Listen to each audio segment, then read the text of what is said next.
Hello, hello everybody. Happy Earth Day. Sorry, I had to get some tea. I came prepared today, not like yesterday. Have my tea, I'm ready to go. I don't think I'm as froggy today as I was, so hopefully we'll be alright. Let me actually open up the canvas here. How's everyone doing? Is anyone celebrating Earth Day? Is anyone gonna go plant a tree? Or hike? Or take a picture of a cloud? These are all great ways to celebrate Earth Day. Just in case you needed ideas. Welcome in.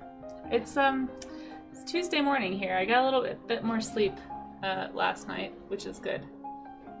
But I'm still a little bit sleep deprived, I feel like.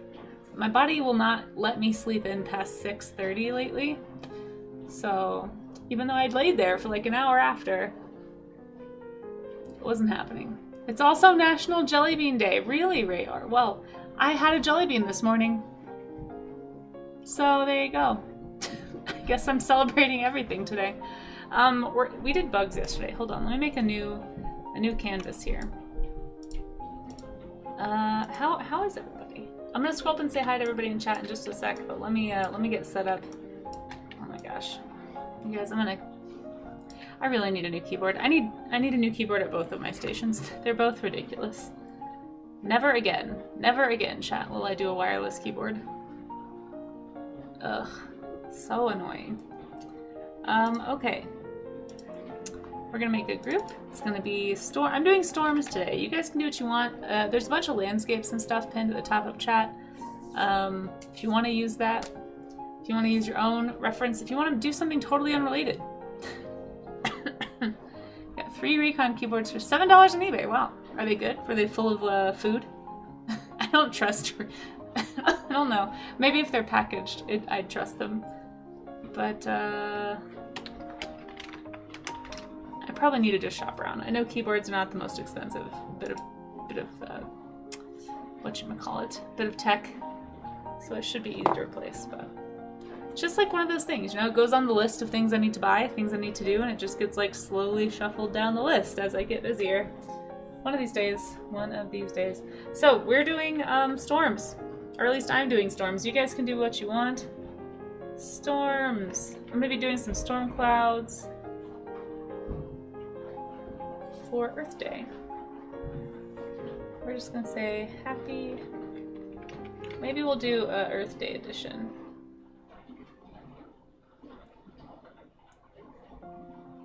So, how do you spell addition? Did I spell that right? Why does that look wrong? Ugh, I'm definitely having one of those half-awake days. We're gonna try and do some storms too. Nice, nice. Let's see, addition. That is how you spell that, right? Okay. Do you guys ever... I feel like sometimes you just look at a word and you're like, that looks wrong, and I don't know why it looks wrong, but my brain is not accepting that as fact. Alright, well, apparently it's right. Still looks wrong, but that's okay.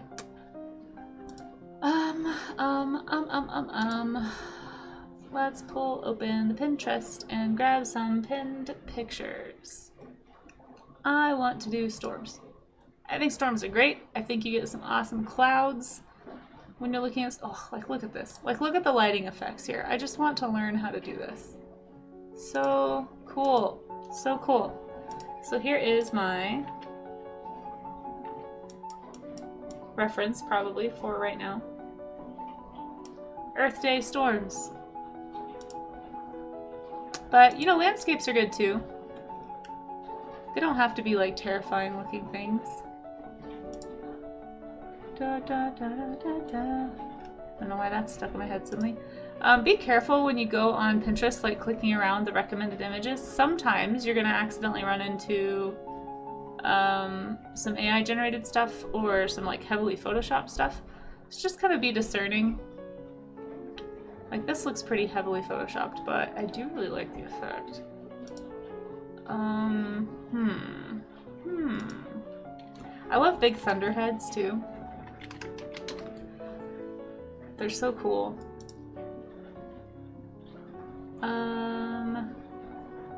We could do storms from space. That's something that would be very earthy. Somebody just want to draw the Earth today?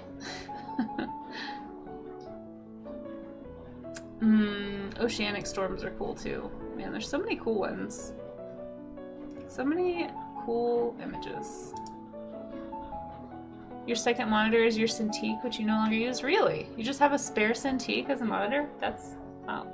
I use my Cintiq as a monitor, but I also draw on it. That's the one at the studio, though. Let me scroll up and say hi to everybody really fast, and then we will get started. Well, my lights just flickered. That was strange. Then we'll get started here. Let's see. Rayor, you were first today. You got the first button. Congratulations. That's a brand new button we're trying out. If anybody has other ideas for like stuff you'd like to see as clickable buttons around here, just let me know. I am open to suggestions within reason. Yeah.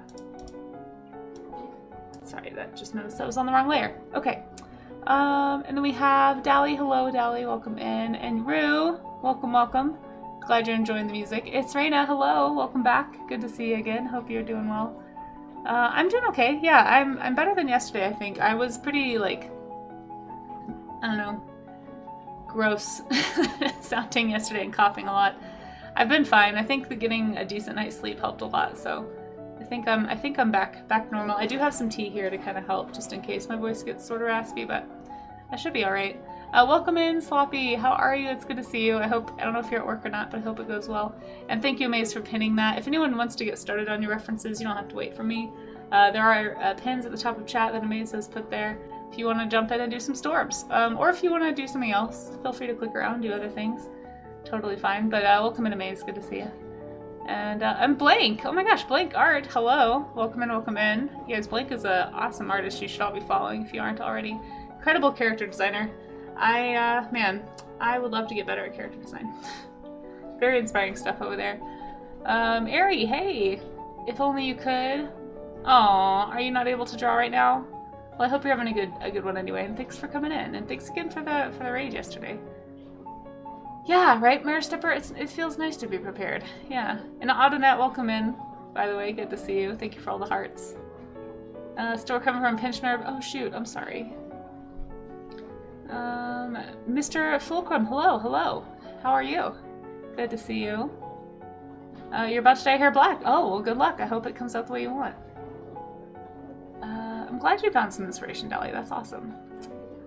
You're auditing reports for Earth Day. Wait, really? Oh, that doesn't sound very fun. Know a bit about lightning, do you? Exciting ones, I bet. Oh my gosh. I don't know. Has anyone ever been struck by lightning? Or been near lightning? One time when I was a kid, I was watching, because we would get these big thunderstorms in Texas. Like the plains, they just have these thunderstorms just like sit and rumble for days. And there was one that we had, it was at night, and lightning struck a house like a block away from us. So I watched, maybe not even a block, maybe half a block away. It was just like the house behind the row of houses that was near my home. And I saw it hit a pole or something, and there was like a green sphere. Have you guys ever seen this before? I looked it up. Somebody said it was a ball lightning. I'm not sure about that, because I think that happens in the clouds. But this was like the lightning hit, it like hit a lightning rod or something on top of a home. And there's like this green orb that was like that. And it just like went away. It was crazy. That's my lightning story. That's true. There are storms on other planets, yeah.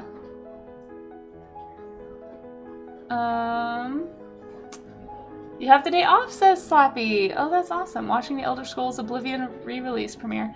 You know, I still haven't played Oblivion. I actually have it. I accidentally grabbed it the other day. Oh, maybe I put it back. Well, I got Oblivion for PC, and I've still never played it. I think I started to play it, and then it seemed like the type of game that I was going to lose probably the next month of my life playing. So I was like, I'll wait for a time in my life when I'm not super busy to play this, and it just has not happened. So I've just had it sitting around for years. You could doodle at your desk. I mean, if you want to. Like, listen, Ari, I'm not going to stop you from doodling at your desk. I may even encourage that. I'm probably a bad influence, but, you know. Got a bunch to get done. You're actually close to playtest right now. Oh, nice. Didn't even realize it was Earth Day. Well, welcome in and happy Earth Day. Yeah. May we all find a way to celebrate today. You outran a tornado in a car once. Nice. I would say same, but I think I drove through the edge of a tornado in a car once because it was rain wrapped and I didn't know where it was. But I'm glad you escaped it. I just couldn't see it, and I just had to get somewhere. I don't remember where I was going. I saw ball lightning. Is that what I saw? I thought ball lightning was up in the sky. Maybe I saw ball lightning. It was crazy looking. It was really cool. I wish I have it like burned into my brain what it looked like.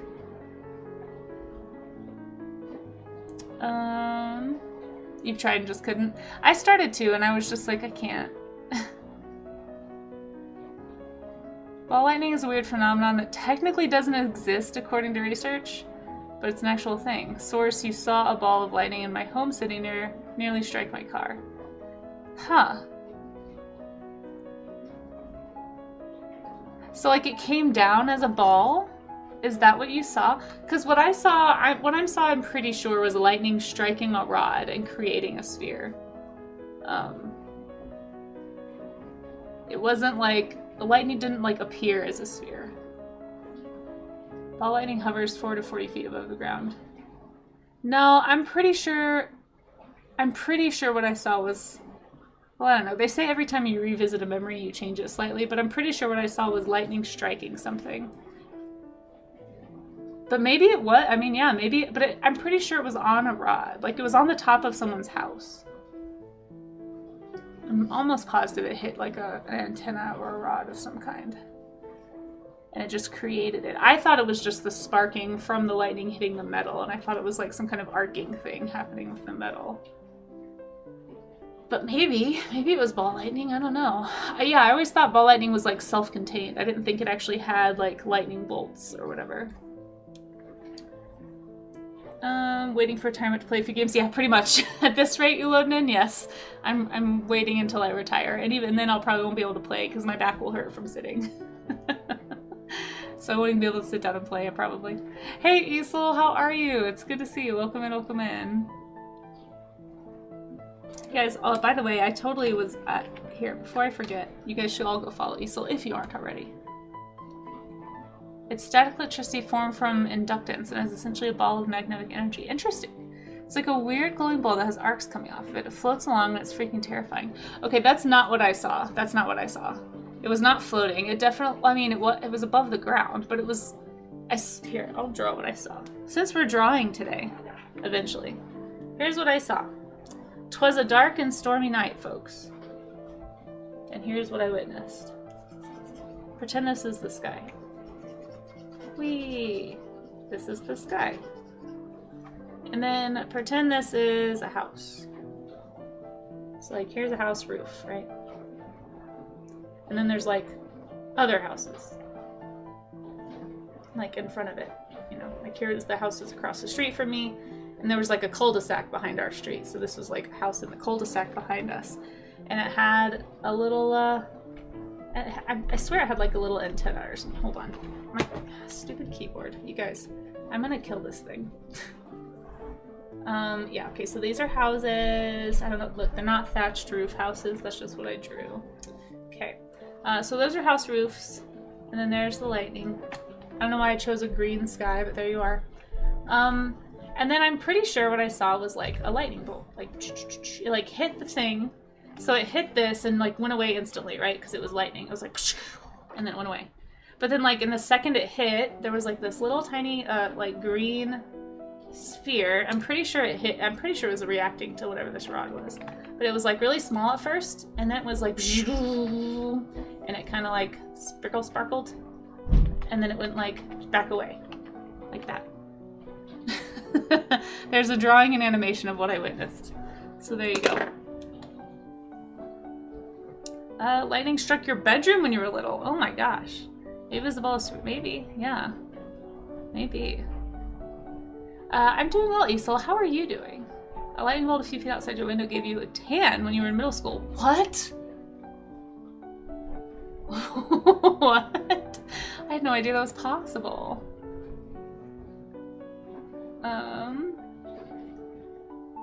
Now there's an idea. I know, drawing on a drawing stream? That's crazy.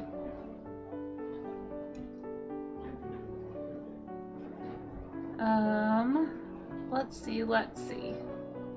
It was a dark and stormy tea time. Oh, true, I do have tea. I like how you blended the edge of the roof. Yeah, thanks, I tried.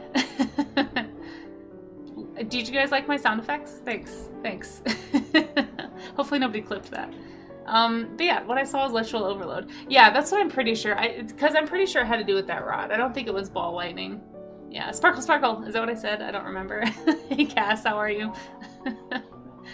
A lot of unfiltered UV light. Welders get sunburned. That's true. That is true, actually. I didn't think about that. Yeah. Well, there you go. That's what I saw. So, but it did make a green sphere, and it was pretty crazy. So, 10 out of 10 would recommend as far as witnessing. As far as being struck by it or anything, maybe not as much. Definitely would not recommend that.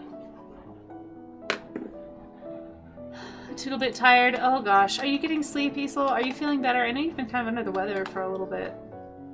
Another awesome artist, while I'm thinking about artists to shout out, because I'll forget later in the stream. I've been really bad about shout outs lately. But you guys should go follow Blank. That's the artist I was talking about earlier. Sorry, my phone is on. Hold on, I need to turn that off. I was like, where's that sound coming from? I had a stream I was lurking on my phone. You guys, all of my devices are constantly lurking on streams at this point. Okay, let's find one more cool storm cloud.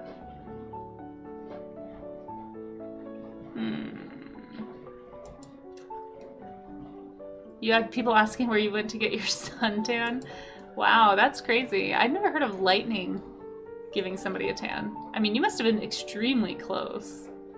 That's wild. I do like this storm. This is a cool picture of a thunderhead. I think I'm gonna do this one too. Okay. I just like I like the drama of the lighting here. Wait, why isn't it letting me paste the image? Oh my gosh, this keyboard, you guys, I'm gonna throw it across the room. I think it's just the dongle, the thing on the back of the PC. Okay. I'm gonna save this because I really like this image. Let's get it in the Pinterest. Storm, no, that's not right. Nature, yeah, that's right. My scenery and nature folder has a storms folder. Ooh, does this count as a storm? Or does this count as a skyscape? I think I might actually count this as a skyscape. Because it's not really like, well, I don't know. We'll put it in storms for now. But I feel like it probably counts more as a skyscape. It's just a big old thunderhead.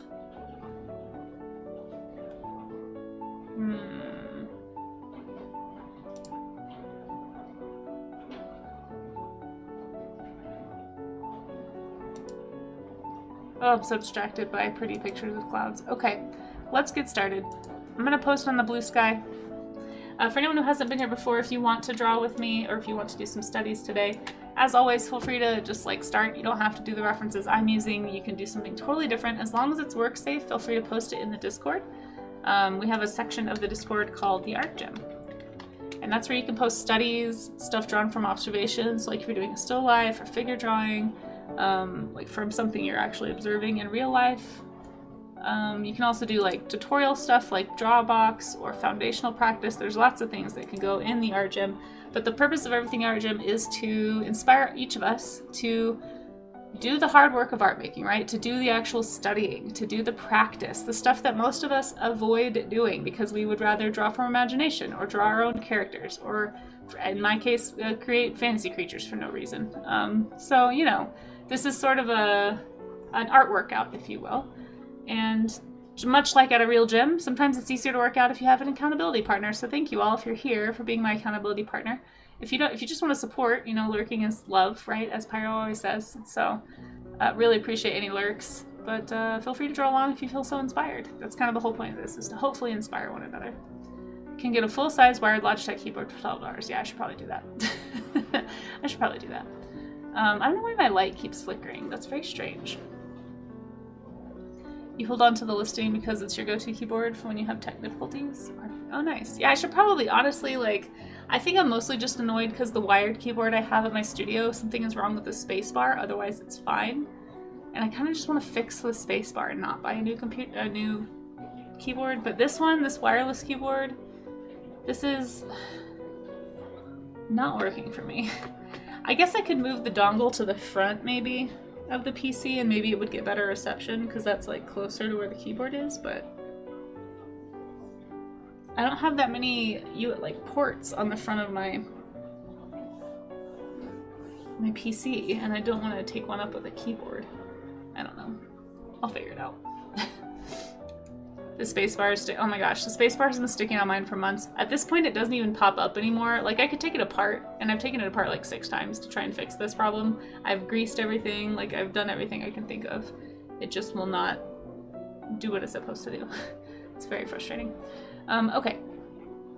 Let's do... See, I wish mine had a spring. There's not really a spring in the one at the studio. It's just like a bar. It's very simple. So it's just like it's just a metal bar and there's no actual spring mechanism that I can see. Do you really need a space bar? Yes. Yes, I do. I'll take a picture. It's spring metal. Oh, maybe the metal piece just needs to be replaced. I'll take a photo and I'll put it in the Discord, and then anybody who is a keyboard expert can give me some advice.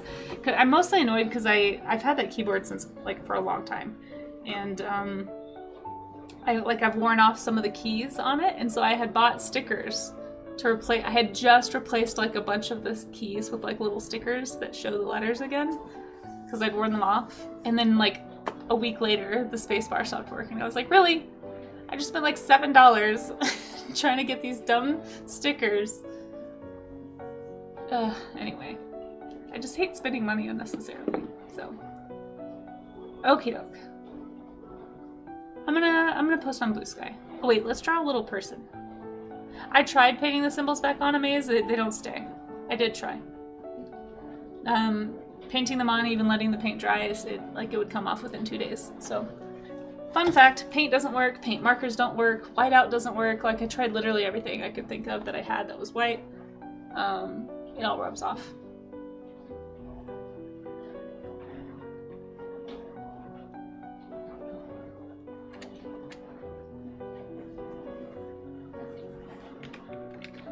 Okay.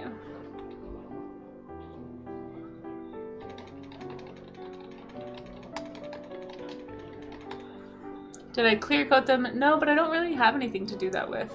All I have is a spray-on fixative, but I didn't want to spray that on the keyboard.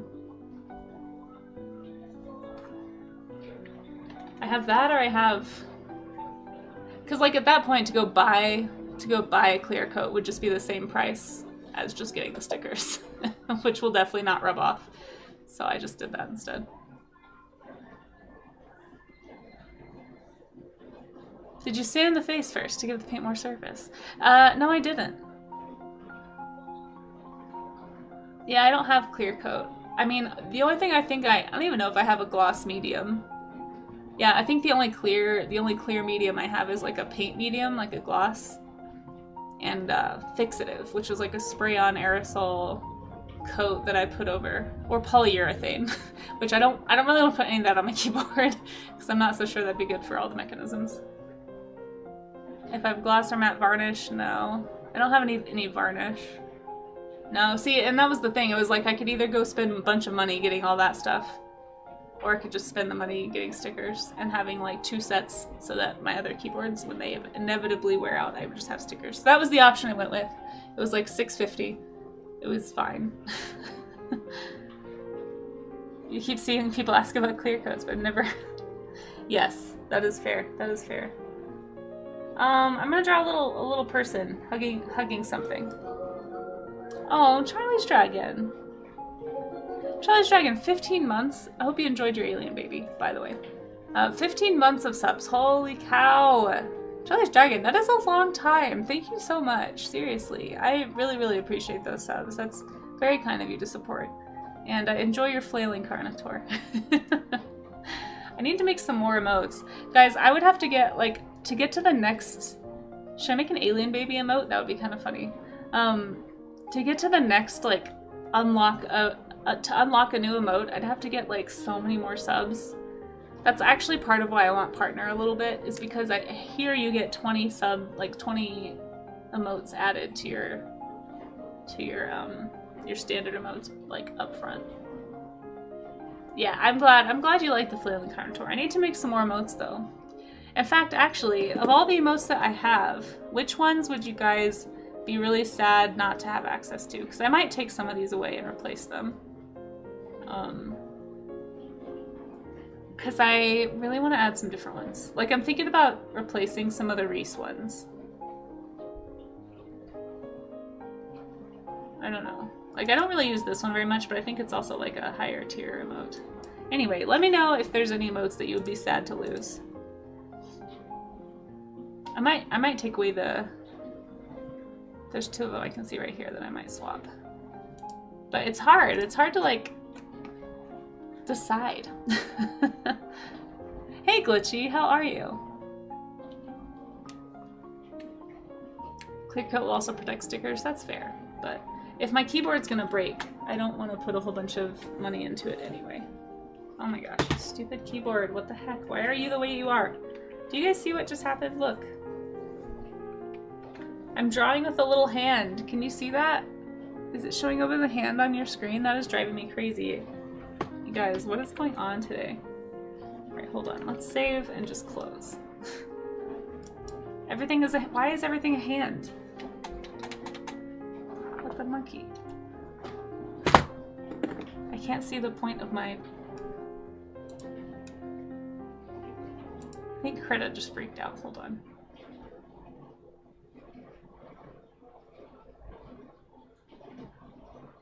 You don't need... That's true. I guess I could get rid of flailing and panicking Carnotaur. It's like degrees of panic, right? Flailing is just like, ah! And then panic is like, ah! You know, for the various degrees of panic you feel. But true. I could swap out the flailing one. Okay, what is happening? Why can't I zoom in? You guys, I can't function today. Let's see. Imagine if you had a flailing Muppet. Oh, like actually make a puppet? That would be fun.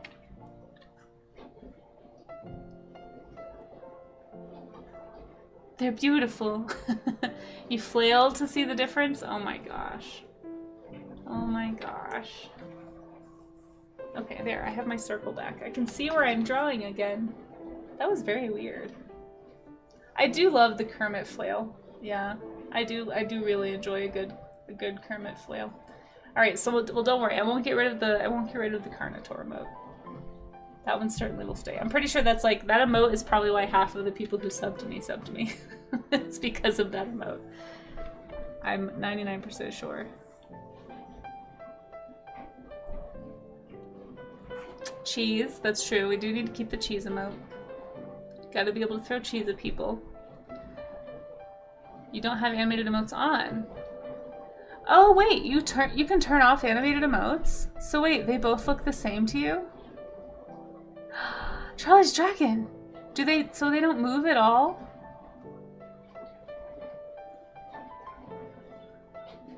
So the panic one, the difference between, since you can't see the animation apparently, the panicking one is flipping from side to side and flailing. The flailing one is in one place, has smaller eyes, and is just flailing. The panic one has giant Google eyes and is really freaking out. That's the difference. Maybe that's why they look so... Yes, that does explain why they look so similar to you. I mean, they are similar, but... because it's the same art. But, Claire! Hey, how are you? I was lurking on your stream the other day. I meant to pop in and say hi, but by the time I had a second to do so, you'd already finished. But I hope you're doing well. I was actually going to ask you a question, if you have a sec. Not to put you on the spot. Or I can just DM you later, also. But I hope you're well, Claire. You guys, make sure you're following Claire, too. Incredible oil painter. And I see the animating in the chat window. Oh, that's true. You do. Yeah, that's true. If you had the manual dexterity to hand sew, you'd have a Carnotaur Muppet. That would be awesome, honestly. So how do you feel, Claire, about maybe like a late May time for doing, like trying a stream together thing? I was talking to Isel. I'm trying to be optimistic that my stream is not going to crash from the studio, so I'd love to figure out a time that works with you guys. If you're both still down. Just to, you know, put you right on the spot here, live on stream. Totally works. Excellent. I'll DM you and get some like precise dates and stuff. You're pretty part-time's your schedule. Okay, cool. That's awesome. That actually helps a lot. Cool. Well, I'll probably reach out at some point and see if we can figure out a time. I'm probably the one with the weirdest schedule, but you guys, I'm gonna spend my whole Earth Day stream just drawing a picture of little me hugging an Earth instead of drawing storms. Can I just make all the continents heart-shaped? That's how the Earth looks, right? It's just heart shapes. Yeah, I will. I'll probably like whisper you or something, or I'll find a way. I know how to find you. You're around. But I hope you're doing well. It's good to see you. Oops, I drew that on the wrong layer. Of course I did. Why would I ever draw anything on the right layer? I mean, drawing on the right layer is so 2007.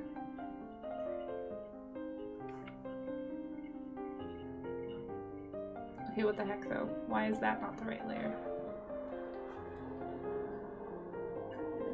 Oh, here we are.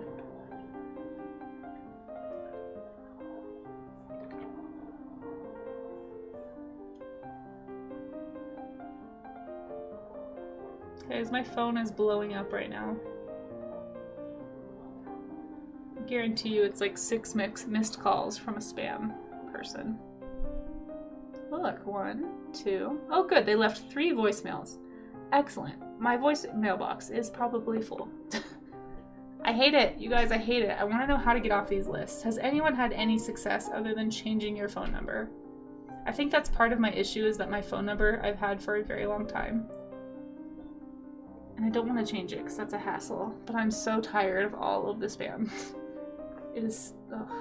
Like my phone is literally lighting up all the time. Do I have an iPhone? No, I have an Android. A very old Android, to be fair. It does tell me that it's spam, so like obviously I don't pick up or anything. It's just annoying. I just want to be off the list. I don't want them to call me anymore. How do I make that stop? Somebody tell me your secrets. How have you gotten them to stop? I want to know.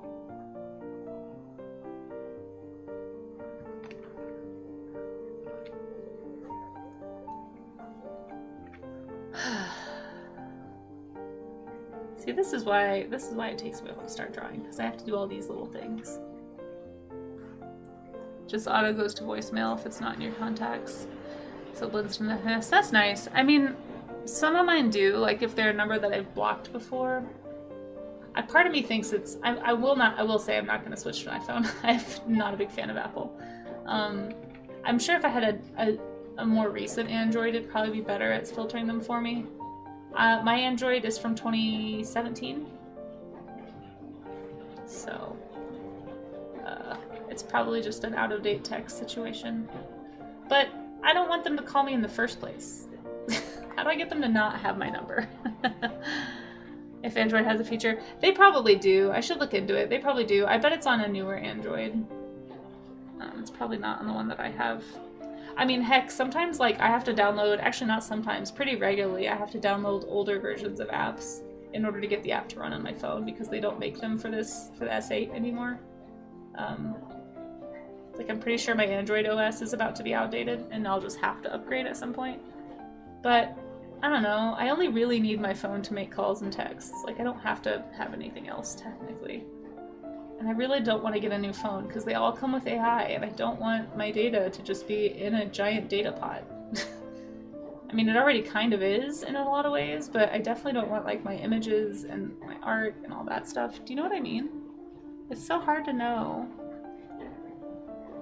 Wait, what's going on?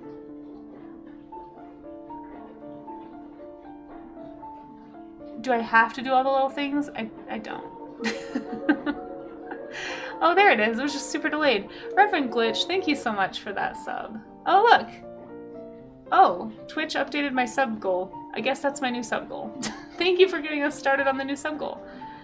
Subscribe for 3 months in a row. Oh my gosh, thank you for those 3 months of subs. That's really, really kind. What is Prime Gaming?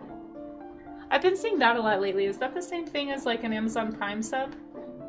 Is that like one that you just get? I don't know anything about it. Yeah, congrats. Thanks for starting it. Enjoy your emotes. That is the exact reason you don't want a new phone. Thank you, Isel. So it's not just me. Yeah. Unfortunately, it's kind of unavoidable. Yeah, so I'm kind of thinking if I do have to upgrade a phone, I'll just upgrade to like whatever the next generation above mine was. I need to do some research and figure out when the last iPhone was made that didn't have like automated sign-in, automated cloud, like cloud stuff. I don't want all my stuff on the cloud. Like my S8, I don't use the cloud. It's very optional.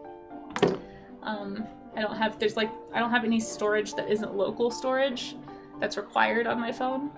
And I don't really want that to change. So yeah, I'm sort of just gonna hang on to this phone until it dies, pretty much.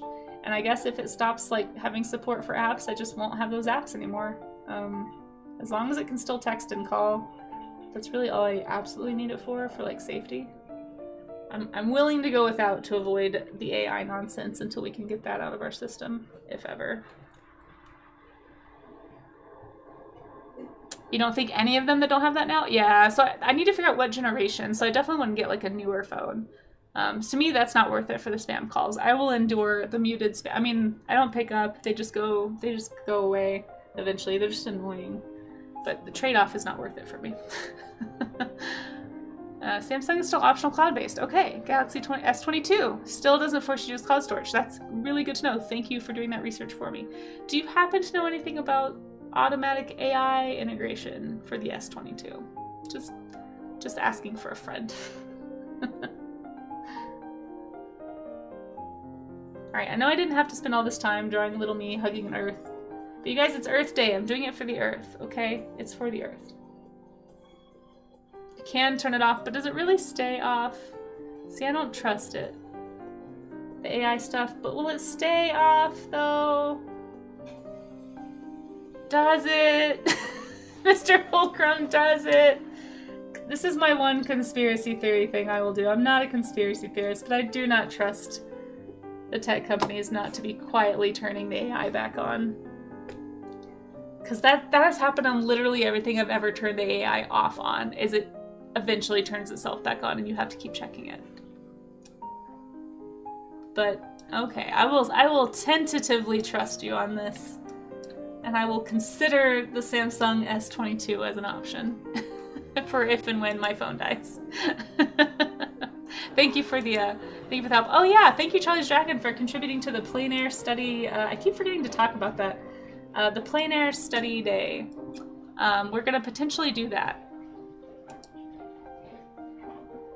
Yeah, I've been hearing that about Kara. Yeah, it's like it's flagging stuff that's done in a similar style to known AI images, basically, which is basically almost everything people do. If you work in any kind of quasi-realistic style, you're probably going to get flagged because that's what AI is replicating. It's so sad. Yeah. Yeah, I've heard people have had that problem, Claire. I think you can report it and they resolve it pretty fast, but it's, yeah. It's funny and it's also frustrating. Phones can do without, but Windows is forcing it at the end of the year, and I'm tempted to move to Linux.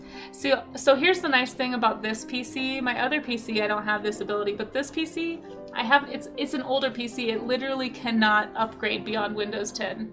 They can't force me. They can't force me. So we'll see how long they let me keep skipping updates for the Windows 11. I do still have my Windows 7 drive disk.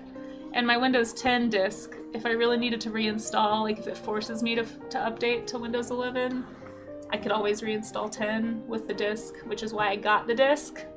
Because I'm just that kind of techie, I guess. But I don't want to go through the hassle of like having to like, it's such a pain to reset up your OS though.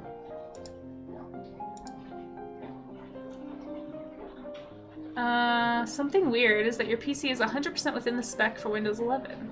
Is every part of it, like your power supply, your GPU, like everything? I wonder if it's like sensing something. I don't know. I know that this one definitely isn't, and I want to upgrade this PC, but I don't want it to be Windows 11. So, interesting, Reverend. That is strange. Hey, I would count that as a blessing. If it's not going to force an update on you, I say good for you. Good for you, personally. You still have Windows 8, really? Your computer can't run 11, and upgraded to 10 seems pointless since they're pulling support on that soon too. Yeah, I honestly, 7 was my favorite OS. I didn't really use 8 to be fair, but 7 was my favorite after XP. So I just want 7 back. 10's not bad. 10's okay. I just don't like a lot of the integrated stuff they force you to do. I don't like the start menu. Like, there's just little UI things I don't like about 10. 7's good. Yeah, 7 was good. Yeah. 8's not great, it's what you're stuck with. I kind of, well, yeah. I wish that a lot of the compatibility options, yeah. I just liked a lot of the customization stuff that you can do with 7. A lot easier, but that's okay. All right, I'm gonna actually post on Blue Sky that I'm streaming now that we're 40 minutes into stream. I promise I'm gonna draw. Happy Earth Day, everybody. Yeah, speaking of AI and technology, happy Earth Day, though. No, it's frustrating. I don't know enough about Linux, though. I'd have to do a ton of research, and I know that Linux isn't compatible with all the programs that I like. And I've heard there's a lot of issues with other things with compatibility with Linux. Maybe those are older issues, like hiccup. I'm not as schooled on all of that, so tell me all about it, please.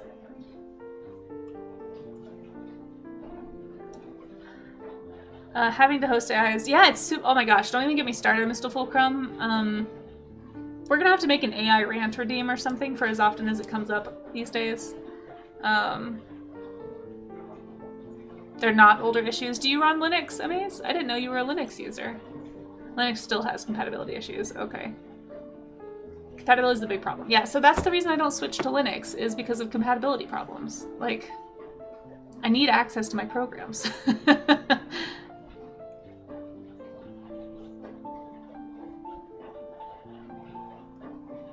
Oh my gosh. I don't, yeah, the energy issue with AI, the ethical and copyright problems with AI, just don't get me started. I'm extremely frustrated with how similar everything in the US right now feels to Russia 20 years ago. That's about as much as I'll say about that. So, like, copyright in Russia has never been great for artists, and I'm just speaking from an art point of view. But it's wild to me how much justification is being made to just like take people's information because it's on the internet. That has always been like the hugest issue with digital art and art theft, is that you could never get your art taken down if somebody stole it and put it on like a Russian merchandising site. It's basically just there because Russia's policy has always been, if it's on the internet, it's for everybody, which is obviously not true. Like, should not be the case. Anyway, that's all I'm gonna say. Happy Earth Day. Don't use AI. It ruins the earth. Stop it. Stop making memes. It's not worth it. Stop. Stop it now. Okay, there's my Earth Day rant. Happy Earth Day. I'm gonna draw storms.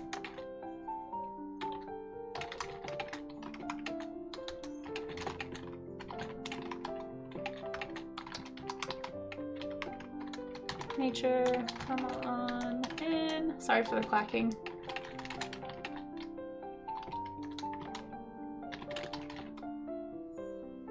Hey, Eat of the Two-Eye Pie, you use Linux for just about everything. So you're a Linux pro is what you're saying. Let's see. Some of the games you play are picky about specs. See, and I don't even play games. It's more like I want my art programs to be able to work, and I need it to be able to like run things.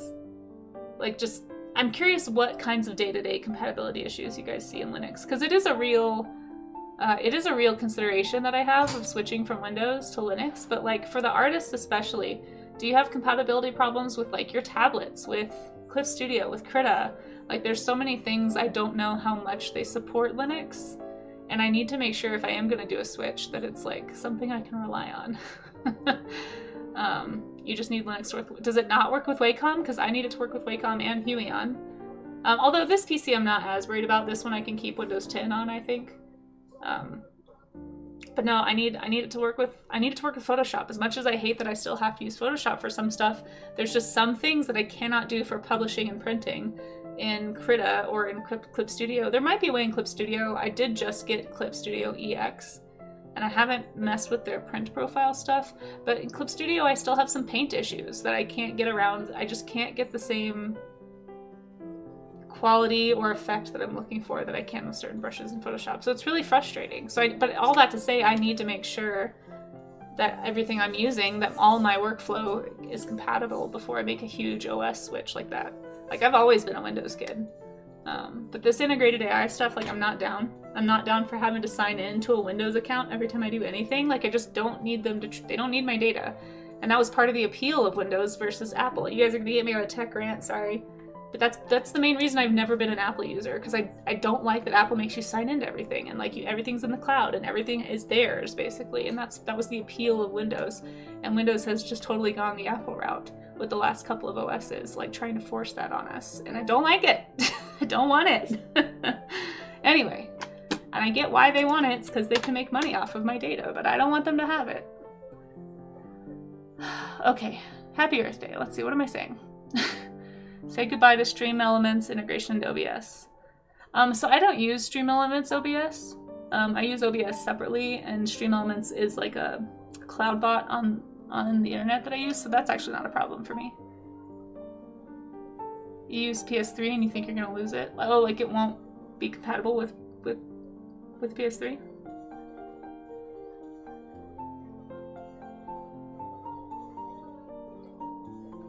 It's nice that everything is cohesive. It's convenience. You're trading convenience. Like, you don't have to spend as much time messing. No, you're exactly right. It's convenient. But for me, the trade-off of privacy is not worth the convenience. Like, I will continue to get spam calls over updating to an Apple just to avoid spam calls so that they can have my data. Like, to me, that's not worth it. For some people, it is. For me, no. I'm already in so many networks. I'm sure most of my data is already out there anyway, but what little data I have, I would like to hold on to. Yeah, it's gonna be a hard transition, I agree. There's just not a good option, is what it seems like. Like, Windows is a bad option, Apple's not a good option for me. Linux doesn't sound like a seamless option. It's just like, I'm not the first person to have this problem.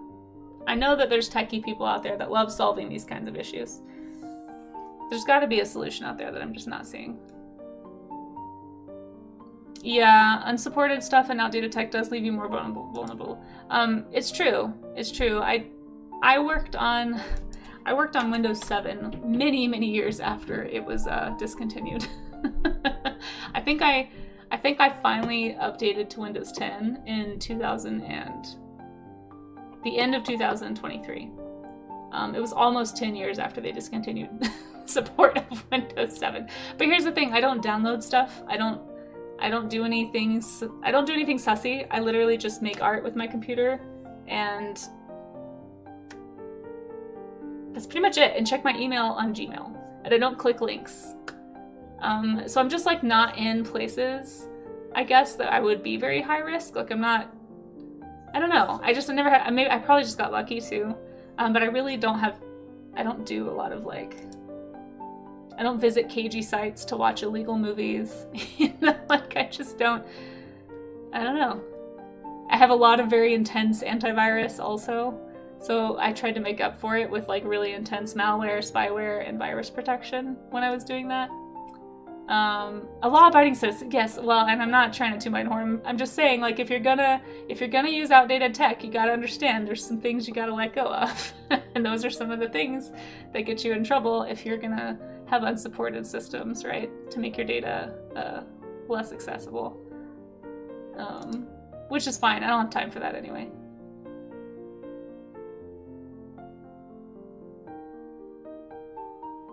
Do you, Reverend? Yeah, I don't have time to mess with that. If I were to get a virus or something, it would destroy my entire workflow.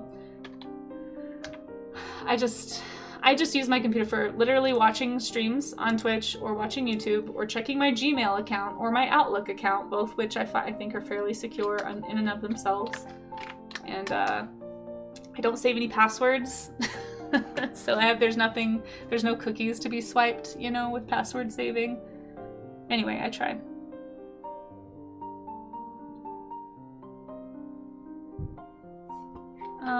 Hey Siren, hey Charzia, oh my gosh, hey Cold Case, oh my gosh, I'm missing so many people in chat. Ultimate Pumpkin Pie, welcome in. Oh, a capybara, yeah, let's do that. Hold on one second, I'm still making this art here. This is what I've been trying to do while we've been ranting about AI. This is what I'm doing, okay, if you guys want to watch me make a post. It's very exciting. We're gonna say Earth Day. We're gonna say the art gym. If anybody doesn't want to join Discord to participate in the art gym, but you would like to submit some studies, you can also reply to the post on Blue Sky if you'd like to in the comments or something, and I can pull them up from there. You can post your studies in the chat. There's lots of ways to participate. I don't know what else to say. I never know what to say for the alt text, guys. I feel like I end up just writing a paragraph for no reason, but the art gym template screenshot with a cloud photo. Storm cloud photo. And a Judy Casey hugging the earth. There. That's what it is. That's what it is. Okay. We're gonna post that because I don't have time to write anything else. There. I already spent like 10 minutes doing that. Capybaras are awesome. Oh, yes, I just watched Flow, actually. I do love cappies. Cappies are great.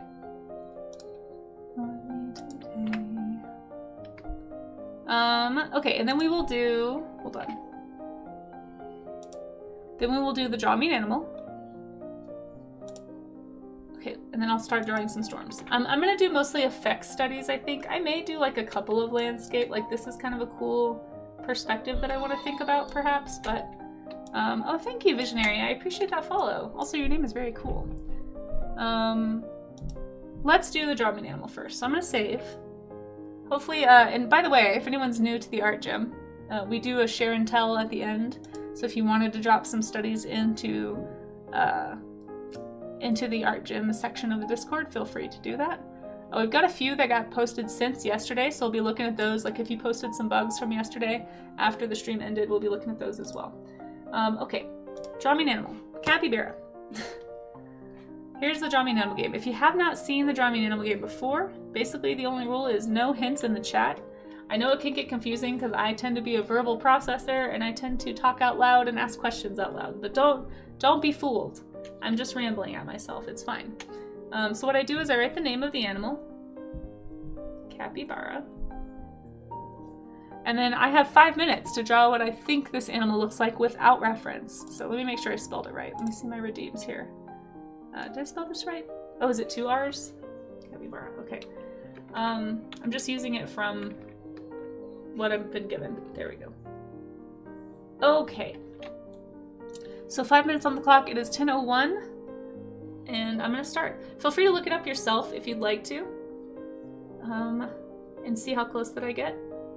I feel like they have very sweet little faces. Blink. Do-do-do-do.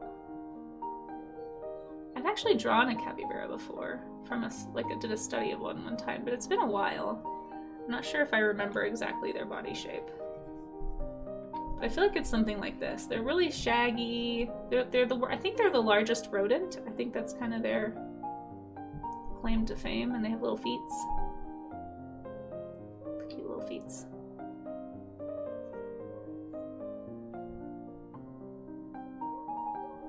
They almost look like they should have hooves for some reason to me, but they don't. They are water-loving rodents that are kind of fluffy.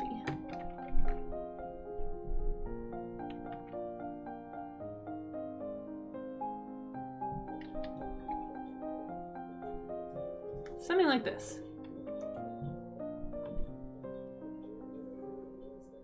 On a single bed I want to hear all of my chest.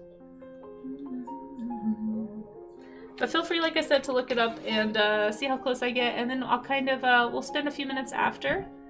After the 5 minutes are up. Where's the color I'm looking for? There we go. Nope, that's terrible. There we go. We'll spend a few minutes kind of looking it up and learning about it, and then we will get back to the storm. So this is just a little channel point diversion that we take every once in a while. There may be an ad starting soon. Hopefully I can get to it and pause it in time. Unless a mod is available and can skip that ad one time for me. But if not, I'll try and make it. I just want to color. Just want to color. 20 seconds. There we go. Okay, got the coloring done. Let's skip this.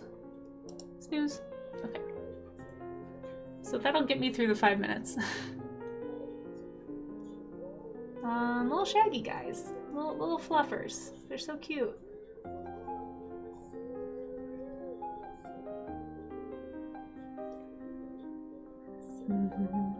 Capybara cafes. I think I've heard of those. Just for fun, we're gonna give it a cute little blush because it just knows it's so cute.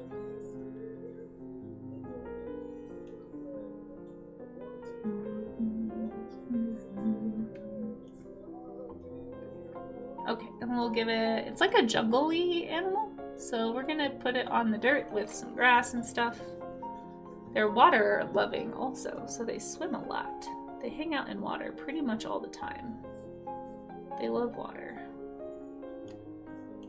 And I feel like they're like one of the main prey of leopards or something, or jaguars. Is it leopards? It's jaguar. I'm pretty sure, maybe it's a jaguar. I think that's the South American one. I'm pretty sure they're a South American creature, but let's find out. Capybara. There's my capybara. I still have like a minute and a half, but I don't know what else to draw, so we're just gonna go look it up instead. Let's see, capybara. Hey, there he is. So I didn't quite get the nose right, but this is a capybara, everybody. I didn't get the dark color of the nose in there, but I feel like I did okay. I'm gonna say I got it. Maybe like we'll give myself a 90% because I didn't get the colors, the darker feet and nose. I did not get. But there's little babies. Look at these little babies. They're so cute. Look at them. They're becoming quite popular as pets, I hear. Let's see, capybara. Largest living rodent, native to South America. There we go. It's a member of the genus, something I'm not going to try to pronounce. The only extant member is the lesser capybara. There's two? There's two kinds. This one's smaller, maybe? This one lives everywhere. Capybara inhabits savannas and dense forests and lives near bodies of water. There we go. It's a highly social species and can be found in groups as large as 100 individuals, but usually live in groups of 10 to 20. Hunted for its meat and hide, also for grease. Capybara grease. Interesting. Caps are very dignified. They are very dignified looking in their own way. Gonna get your day started. We'll see you, Sloppy. Thanks for hanging out. Happy Earth Day. I appreciate ya. Poor little stressed beans. Wait, who's a stressed bean? What happened? I think capybara are one of those animals with fierce stress responses that are really different from animals, not... Oh, interesting. I wonder if it talks about that here. Let's read about it. Ecology, diet predation, social organization, communication, human interactions. Not considered a threatened species. The population is stable throughout South America. That's good to hear. Have adapted well to urbanization in South America. They'll be found in many areas in zoos and parks. Live for 12 years in captivity. I wonder if it talks about their,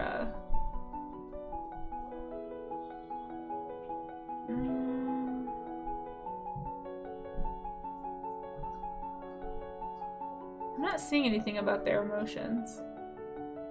But this is also Wikipedia. There's a capybara cafe in Florida that opened in 2024, which allows visitors to interact with and give head scratches to capybara.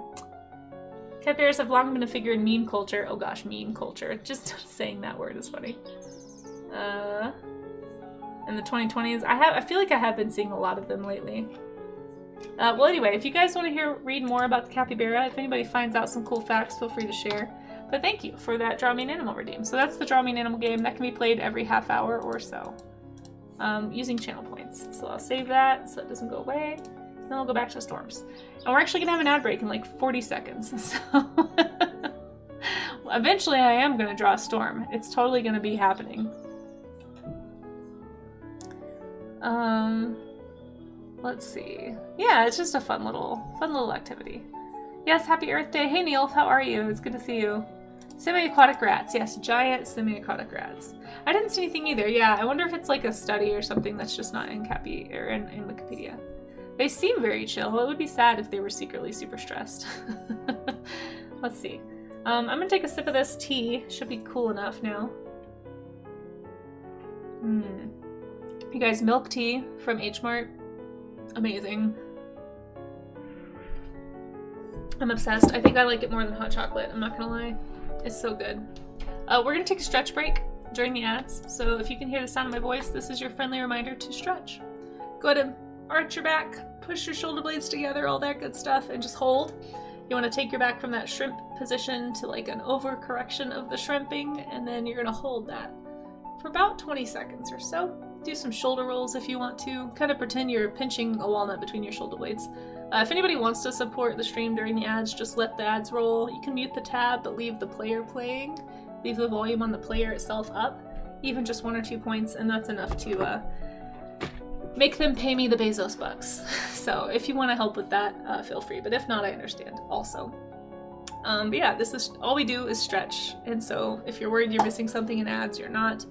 I do a stretch and hydration break, and then we get back to it after the ads are over. Yeah, give me those Bezos bucks, you two. Give them to me, Circle, if you want to. Yeah, I've been hearing people call them Bezos bucks, and it makes me laugh, so that's what I say. I am nothing if not a follower. Also, this tea is delicious, I'm sorry. Okay, yeah, so you're just gonna hold your shoulder blades together about 20 seconds or so, and then you just relax. I think I've done it for long enough, so I'm just gonna relax. And what that's gonna do is kind of like, you've basically taken this position, you've overarched, and then you've relaxed, and so it kind of straightens your back up a little bit. And if you do this every time you notice yourself hunching, I do it when I'm walking, I do it when I'm driving, when I'm sitting. Anytime I feel my shoulders kind of coming forward is when I do it. So over time, they say it helps correct your posture. I've definitely noticed a difference. I've been doing it for over a year now, and it's made a difference for sure. Hiccup, sorry. Another stretch I like to do is carpal tunnel stretches, because if you are at your computer a lot, if you're drawing, if you're doing any kind of repetitive motion, like gaming or on your phone, you're gonna have possibly some issues. And so for me, I don't want to have issues when I'm older, so I'm trying to get ahead of all that stuff now. So the best one that I know is to take your hand like this, point your fingers at the ground, and then take your other hand and just pull those fingers and your thumb toward your body gently if you can. You can also use a wall, just like push your hand against a wall like this if that's easier. Just kind of move your hand up the wall to get like a better torque on your wrist until you feel a stretch. But I like to do it this way just because, I don't know, it's easier for me and it doesn't hurt, it just feels nice. So I'm gonna do this stretch again about 20 seconds. You can go longer. Just doing it shorter than 20 seconds apparently does not stretch out the tendons long enough to actually make a big difference. So try to do more than just like 2 seconds. Like, I just use the ad counter usually, and use that to count me down. You can do some wrist rotations, some revving of the motorcycle, those are good too, some shoulder rolls, some neck rolls, do all the things, guys, all the things. And that should just about get us out of ads. I'm gonna take one more swig of this tea. Closest thing you found is that capybaras look zoned out because grass takes so they're literally just using all of their energy to digest, and so they're just vegged out digesting grass. That's funny. Interesting.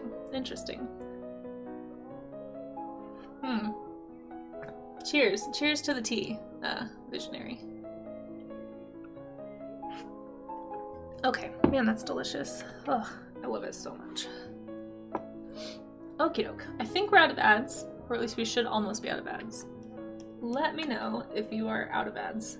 Hopefully, I can start painting. Because my thingy says that we're out of ads, so I'm guessing it's not lying to me. But Twitch can also be extremely confusing. So who knows what it's really doing.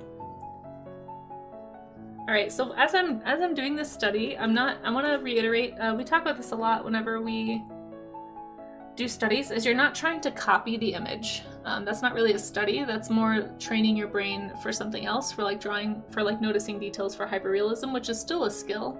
But if your long-term goal is to be able to draw from imagination, you need to kind of switch your brain into thinking about like asking questions while you're observing your reference or observing from life. Like, what am I trying to get out of this, right? For me, I really like these lighting effects, so my main goal in this study is to pay close attention to how the light is interacting with the lightning, because I think that's a really cool effect. I think that's an effect I could use. So I'm thinking about like, okay, the lightning is casting the light, right? The lightning is the light source. what is it telling me about the objects around it, the cloud structures around it, because of the way the light is being handled. So I'm thinking about, okay, well, there must be some lightning coming back here because there's this really strong light source behind this cloud ridge. But I do love this cloud ridge right here. So I'm gonna draw, just like make some notes. I try to think of studies more as like taking visual notes, right? Think of it more like note-taking rather than copying. You're not necessarily trying to make an exact replica. I mean, in some ways that is helpful, like if you're doing an anatomy study. But with things like environment stuff especially, it's more about what are the elements doing and how can I remember that for later? What color shifts do I notice? Like I'm seeing a little bit more pink in this guy here, so I'm just adding a little bit more pink as like a visual note. Do kind of like this like faded pink. This is a really nice color up here. And some things you can do if you want to challenge yourself anyway is you can try and find the color without color picking. That can be a really good like visual challenge for yourself, I guess. But today I mostly want to focus on the lighting effects. And thank you, Raga, for the hydrate.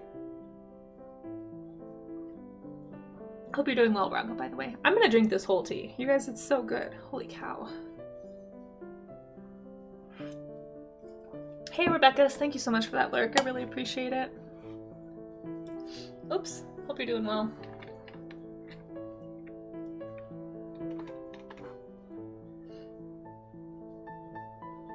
Yeah, I just love the way that the clouds sort of look like they're all tumbled on top of each other. It's very fun. It's definitely something you can work into an environmental piece or even like a ornamental design. Paying close attention to like how the ridges sort of, I don't know, they almost feel like a landscape in a way. It's very exciting.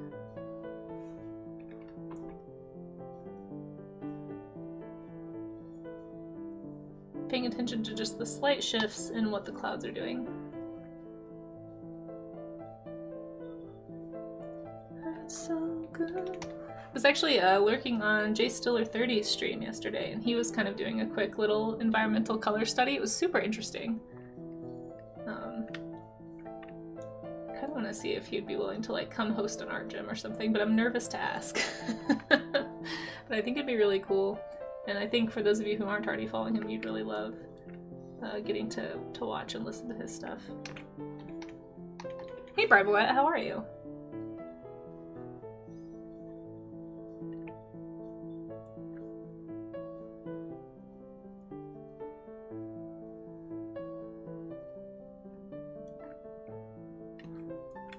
Like I love this bluish purple.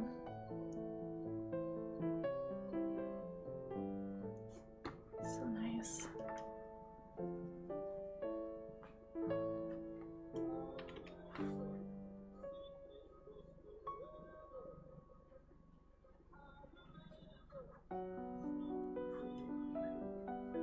And if anybody is looking for some nice Krita brushes, by the way, I think I actually forgot to take away the Clip Studio tag from yesterday. Hold on. I am not in Clip Studio right now. I am in Krita. Change that. So if anybody needs any Krita, oops, hold on. If anyone needs any Krita brushes, go check out the Blue Skittle. It's got really great art and really great brushes on his page. And actually, Jay Stiller has some really good Clip Studio brushes too. I think those are also linked. If they're not linked, maybe type !point brushes or something in their chats. But I'm pretty sure Blues is on his Ko-fi. I'm not sure where Joe keeps his.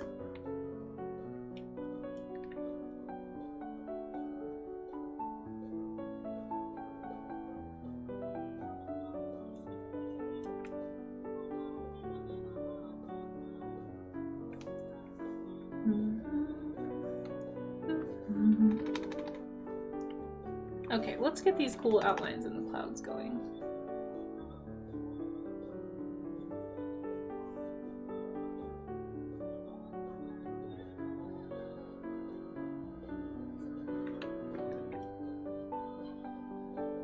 Like, I love that little sliver right there. That's so cool to me. Like, I will definitely try to remember that next time I do a cloud scene with some lightning. And just this nice, like, kind of back glow is super interesting to look at. At least I think so.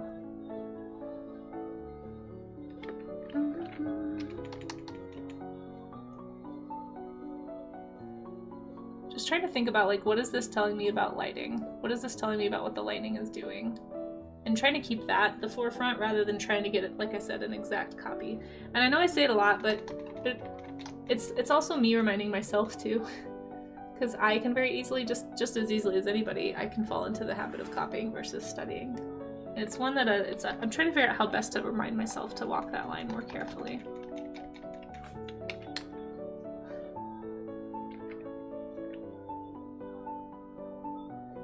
But yeah, a nice sharp edge like that can really add so much detail.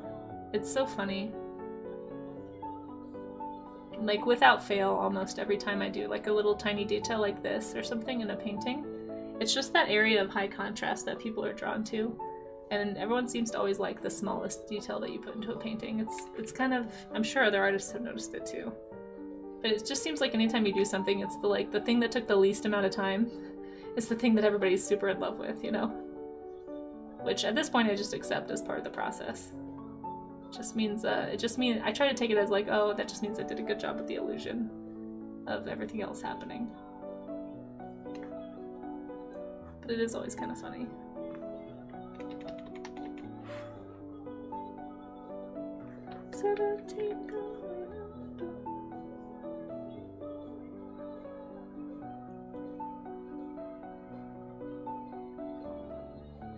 Welcome back. I hope you enjoyed your lurk, Raina.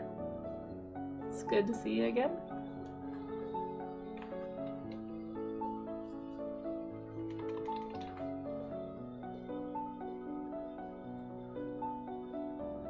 I'll have to go back through the chat and read all the stuff people were saying about Linux, because I think I missed a lot of it while I was trying to make that post. But I am genuinely curious what people's experiences with Linux have been, especially if you used to be a Windows user. I know there's a lot of Windows users switching because of all of the nonsense.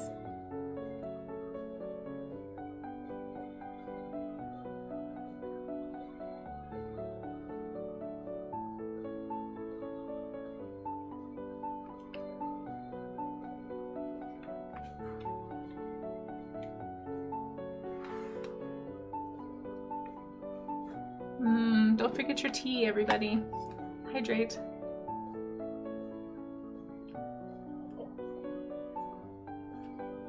Especially if you have delicious milk tea. Oh, so freaking good. Whew, love it. Amazing.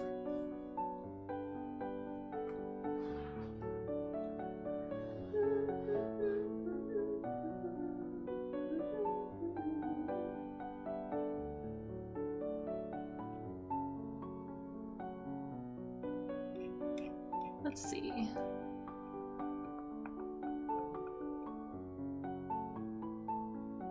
What other one?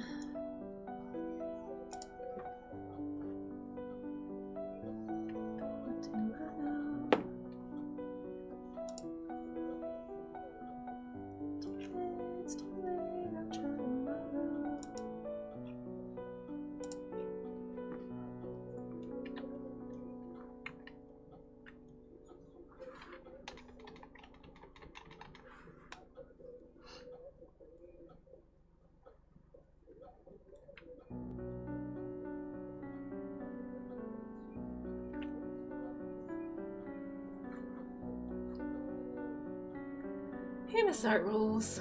Happy Earth Day. I hope you have a good one. Happy Tuesday.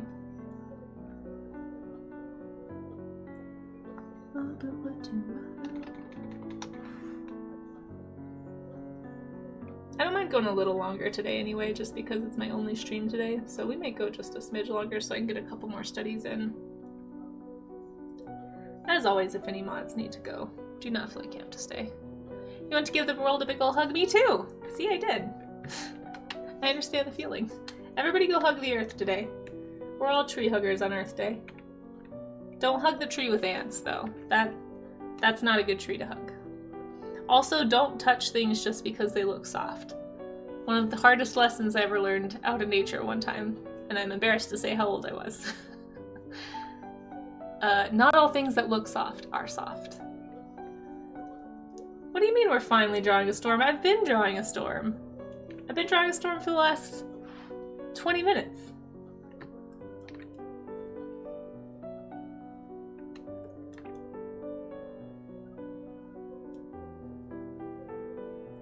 So one time I was out camping, and Casey story time randomly,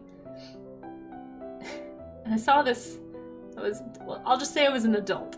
I'm not gonna say how recently it was, but I saw this plant that looked very soft. It looked like lamb's ear. So we have this thing in Colorado called lamb's ear. If you've never seen it or touched it, it's very soft, and it looks very soft. It looks very fuzzy, and it's very fun to touch when you're out hiking. It's just like what you do. Anyway, there was this other plant that looked very soft, and I was gathering firewood for camping.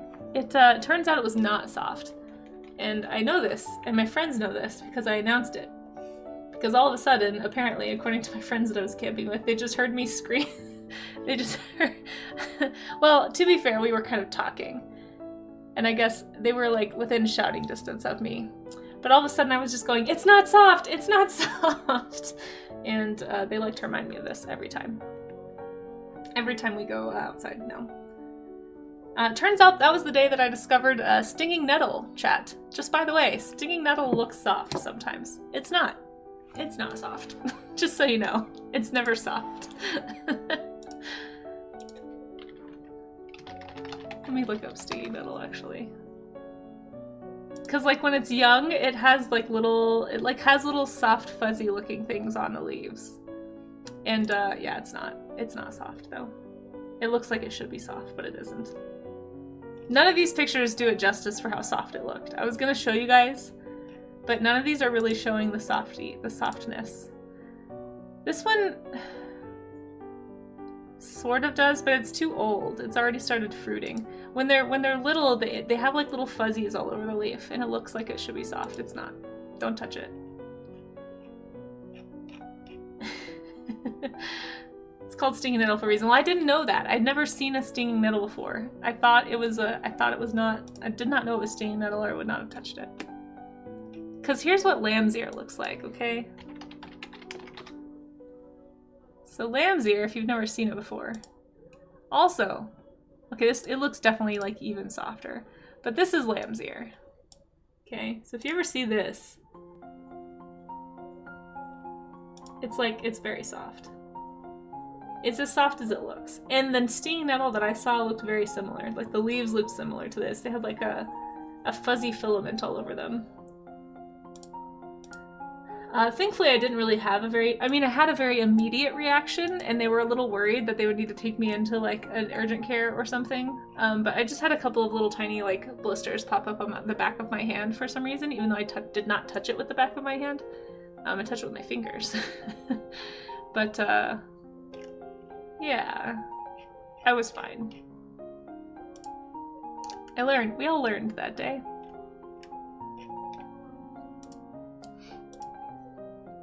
We learned that I like to touch things. Hey Sharon, yeah, it was a rude awakening for sure. It is soft, it just has a bunch of very small thorns. Yeah, yep, that's what we learned. It looked soft. Isn't that horse food? Stinging nettle? Is it? I don't know. I guess, I don't know, can horses eat stinging nettle? I have no idea.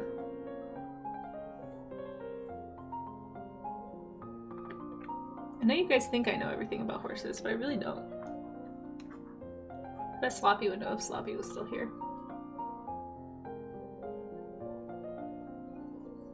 I've never owned a horse, so I don't really know what they eat, other than like the food you give them.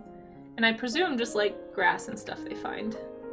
Because like when you're out riding the horses, they seem to go for everything, so I wouldn't be surprised if they went for stinging nettle. I just have no idea if they can actually process it or not. We have two plants here. It's called horrifying rash. Oh, and it causes horrifying rash. I thought you said it was called horrifying rash. I was like, that is a terrifying name for a plant. It's wild parsnip. Okay, interesting.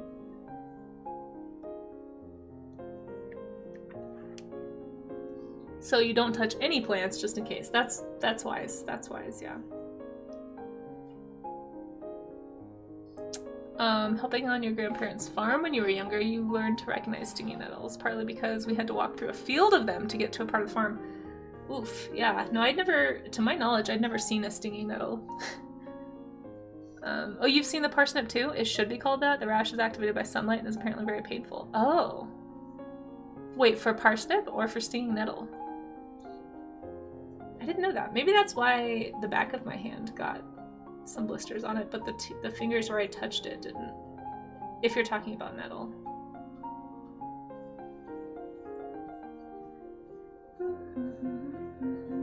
Okay, I want to do a different one. I'm done with this one. For parsnip, really? Wow. I've never heard of that. Why did I think parsnip was like a vegetable you eat? I thought parsnip, maybe I'm thinking parsley. Maybe parsnip is something that like animals eat. Hey HDMZ, how are you? Oh, wild parsnip is different. Oh. Huh. The more you know. I have always lived in very deserty environments, like plainsy environments, and so I don't really know. I don't know, I'm not very super familiar with a lot of like lush wildlife. We just don't have a lot of that where I grew up. I don't know if I want to draw this cloud. I mean, I kind of do. I'll just do a quick study. I mostly just like the angle of the photo, to be honest. It can even leave scarring. Wow. That is intense.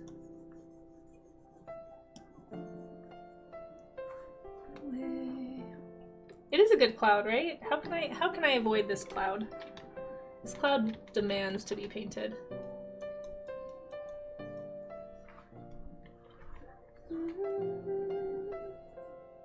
Summer night air.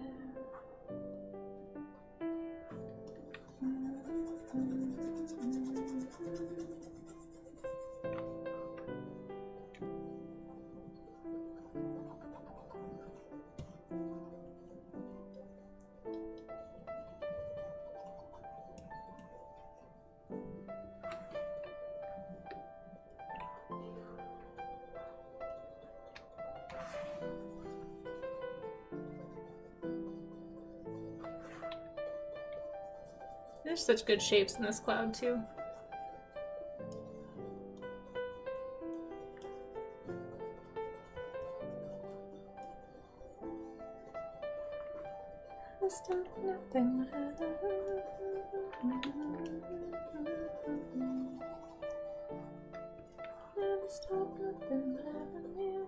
Man, this song is so fun. I wish it would not be so fun, because it's gonna be stuck in my head all day. Love this bright yellow in the center. That's very, very eye-catching. Makes me, like, I'm trying to think of how this lighting is happening. So I feel like the sun has to be setting off in the distance somewhere. I'm just not sure where. And it's, like, hitting multiple layers of clouds off camera. So interesting, though. Long sleeve clothes that aren't light in summer heat. Isn't exactly my definition of fun, but it's what has to be done to get through the nose. That's true. Yeah, long sleeves is a good idea in any sort of like a forested environment, I feel like, especially if there's ticks in the area. I feel like you should just wear long sleeves, wear long pants. It's not as much fun, but it's not worth it for the Lyme disease in general. But yeah, also for the stinging nettle or the poison ivy or the poison oak or like whatever.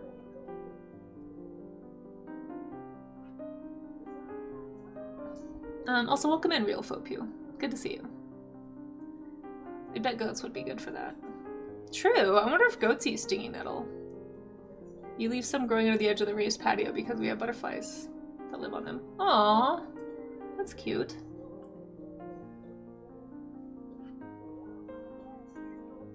Oh my gosh. This tea is delicious. Help. It's so good. It tastes like, it sort of just tastes like liquid oatmeal. But like with a little bit of brown sugar. Oh, so good. There's the light long sleeve. That's true, you can wear lighter weight long sleeves. You've been really lucky with not ever getting hit by a particularly bad stinging nettle patch. Even barefoot hiking? Whoa, whoa, whoa, whoa, whoa, whoa, whoa. Hold up. Bribowet.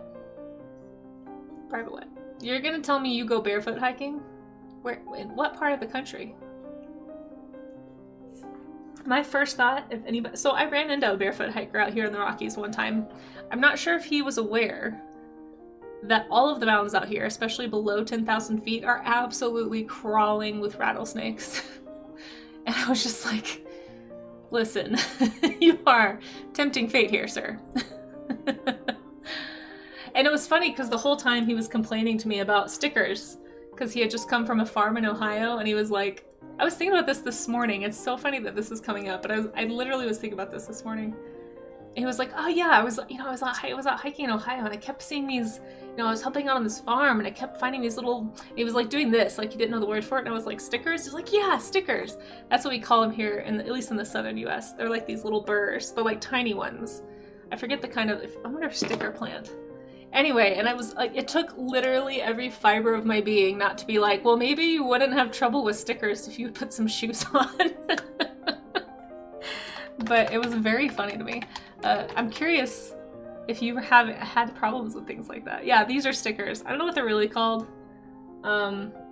Sand burrs, I guess is what they're called. We call sand spurs. We just call them stickers, and they grow like this, and they just get on everything. Like, even if you have shoes on, they find a way to like wiggle their way into your socks. Because they'll like get attached to your laces, and they'll kind of like your laces will flop them onto your pants or something, and they're just everywhere. Grass burrs, grass stickers, yeah. Twitch stickers, that's true. Yeah, I know, right? Pie. Only occasionally and away from rattlesnakes. You must stick to like really well like open trails that aren't brushy, because like I would not be brave enough. Also, I don't trust other people. I'm curious how often you see like broken bottles and stuff. Yeah, those are the worst. You guys all know what I'm talking about? Yeah.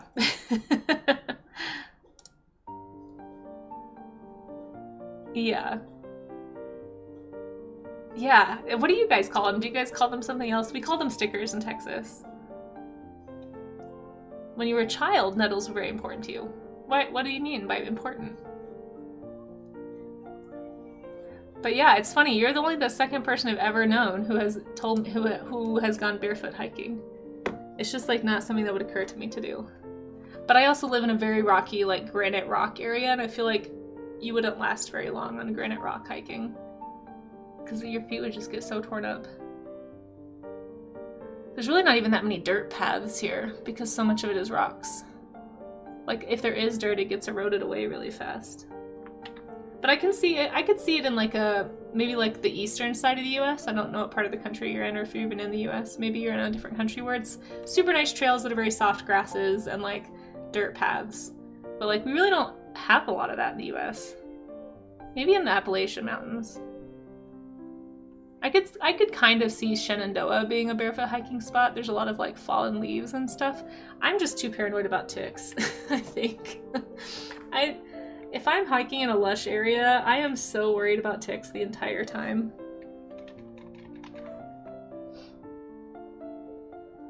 Mostly the Catskills. Adirondacks, is that northern Appalachia? I'm not actually sure where that is. I hear about the Catskills. I feel like I hear people from New York talk about that place. Not much issue if you look where you're going. That's good. That's good. The ticks here are awful. They're absolutely everywhere. Yeah. Yeah. West Coast barefoot is a thing. In the mountains though? Like on hikes? But at the beach. Yeah, of course, at the beach. Like the beach for sure. It's sand. You're fine. No, I'm trying to think of like hiking around any of the places I've lived. I had just never encountered a barefoot hiker before. It was like the first week I moved to Colorado, and the guy had just gotten here from a farm in Ohio, I think is what he said. I will never forget that conversation. It was so funny. Because I was like partway up this trail, like not anywhere by, in hindsight, probably a little sketchy, but I was up this trail. The parking lot was like pretty far behind, like around a corner, you couldn't see or hear it or anything. And like walking up this trail into the woods, like up a mountain, and I hear this like bongo. I hear this like you guys, it was so funny. I hear this like drumming bongo sound or something, and I keep walking this trail, and I round a bend, and like sitting on a rock is this guy barefoot with like an amp, like a wireless amp, and like some electronic like a very small set of electronic bongos. and I'm just like, I'm from Texas, like you just kind of politely smile and nod at everybody. And so I was like, oh, hi, as I'm walking past. The guy just like hops up, grabs his little bongos and amp, just trots along with me for a while. And he was a younger guy, so I wasn't super intimidated. But it was also just kind of weird because we were the only people on the trail. So we're just like making small talk for a while, walking into the woods, nobody else around. Like in hindsight, very sketchy. But yeah, I was hiking with electronic bongos. I'm pretty sure there were some other substances involved, if you know what I mean. But anyway, he was just like hiking, just like started talking to me about barefoot hiking for a while and about how good it was for you. But then started complaining about the stickers that he kept getting in his feet. Because he had been on a farm in Ohio. I don't know. Eventually he just sort of like said goodbye and like went back, I assume, to go play bongos on the rocks some more. But he probably walked along the trail with me for a good it felt like a long time. It was probably like 5 minutes, but it felt like 10. Because as we kept going and I kept not seeing anybody, eventually it occurred to me that maybe this was a problem. Like maybe I shouldn't encourage random strange men to just walk along trails with me. But you know, I was brand new to Colorado. I just figured that was normal, you know? It seemed like a very Colorado thing. Anyway, that's my story. That's my only experience with a barefoot hiker. So that guy and you, Barboet, those are the people I know. As long as he had a good time. I'm sure he was having a great time. He seemed very pleased. Next gen, yeah, exactly. Kodali, yeah, pretty much. That was a little bit what it felt like, yeah. It was funny. It was a very memorable hike. It makes a fun story. Yeah, maybe that was you. Have you ever been to Colorado?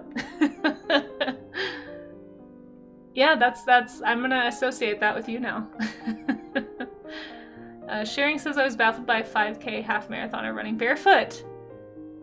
Oh my gosh. I've seen barefoot shoes, but like running a half marathon barefoot sounds painful as heck. Like that just sounds like a good way to get foot issues, frankly. Like there's a reason we've had shoes for eons, not eons, but like for a long time in human history. Like protecting your feet is helpful.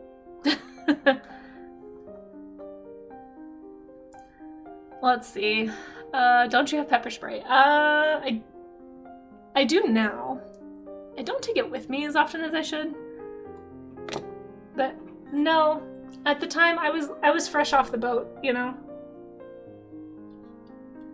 I was just excited. I just moved to Colorado. I wanted to hike all the mountains in the area, and I was like a week from being a Texan.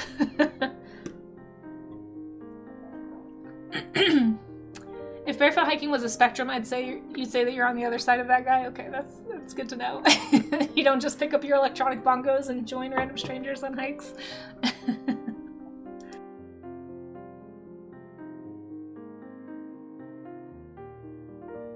Alright, probably a little too much milk in that milk tea. You had a friend in high school who would run barefoot too. She got glass in her foot. See, that's what I always worry about on trails, because people are not responsible on trails. And I see broken glass and stuff all the time out here in the mountains. Even on like really remote trails. It's just people are messy, or they drop stuff, you know? You put your bongos on wheels? Oh good. Oh, that's helpful. So wait, your bongos have treads, but your feet don't? I see where your priorities lie.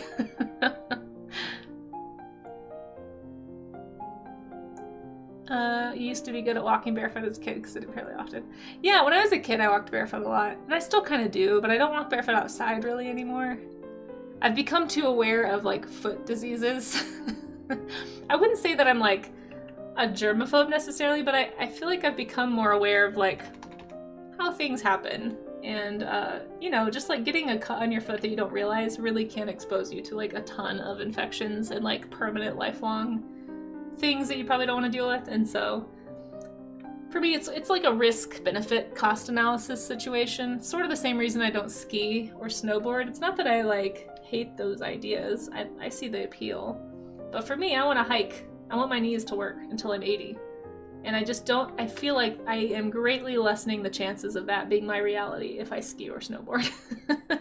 Because most people I know, it's really more a matter of when you injure your leg or your knee, not if you injure your knees. So I think for me, that's how it is with walking barefoot outside. Now at home, in my home, I'm barefoot all the time. I do not like wearing things on my feet. I am barefoot by nature.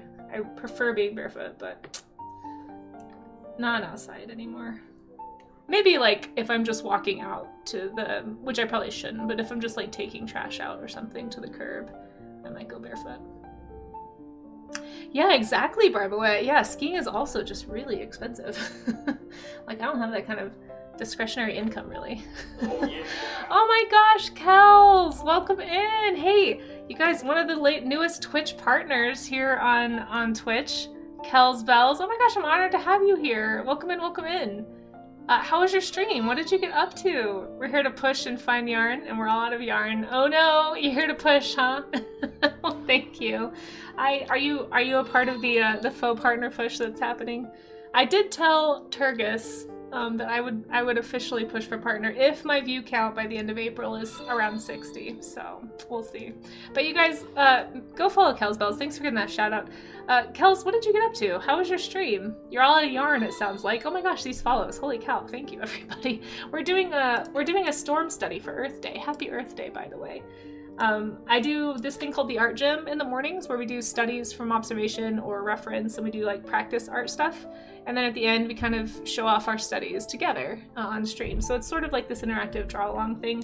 The reason we call it the art gym is just because I need accountability, just like going to the gym. It's nice to have accountability to go to the art gym and practice, because this is like the less fun stuff, right? This is the skill building part of art. So if anybody wants to join in, feel free. You're working on a sweater commission. Awesome. Well, if you want to share a picture, or if you have any links to like socials you want to share, feel free to drop. Yeah, no worries, no worries.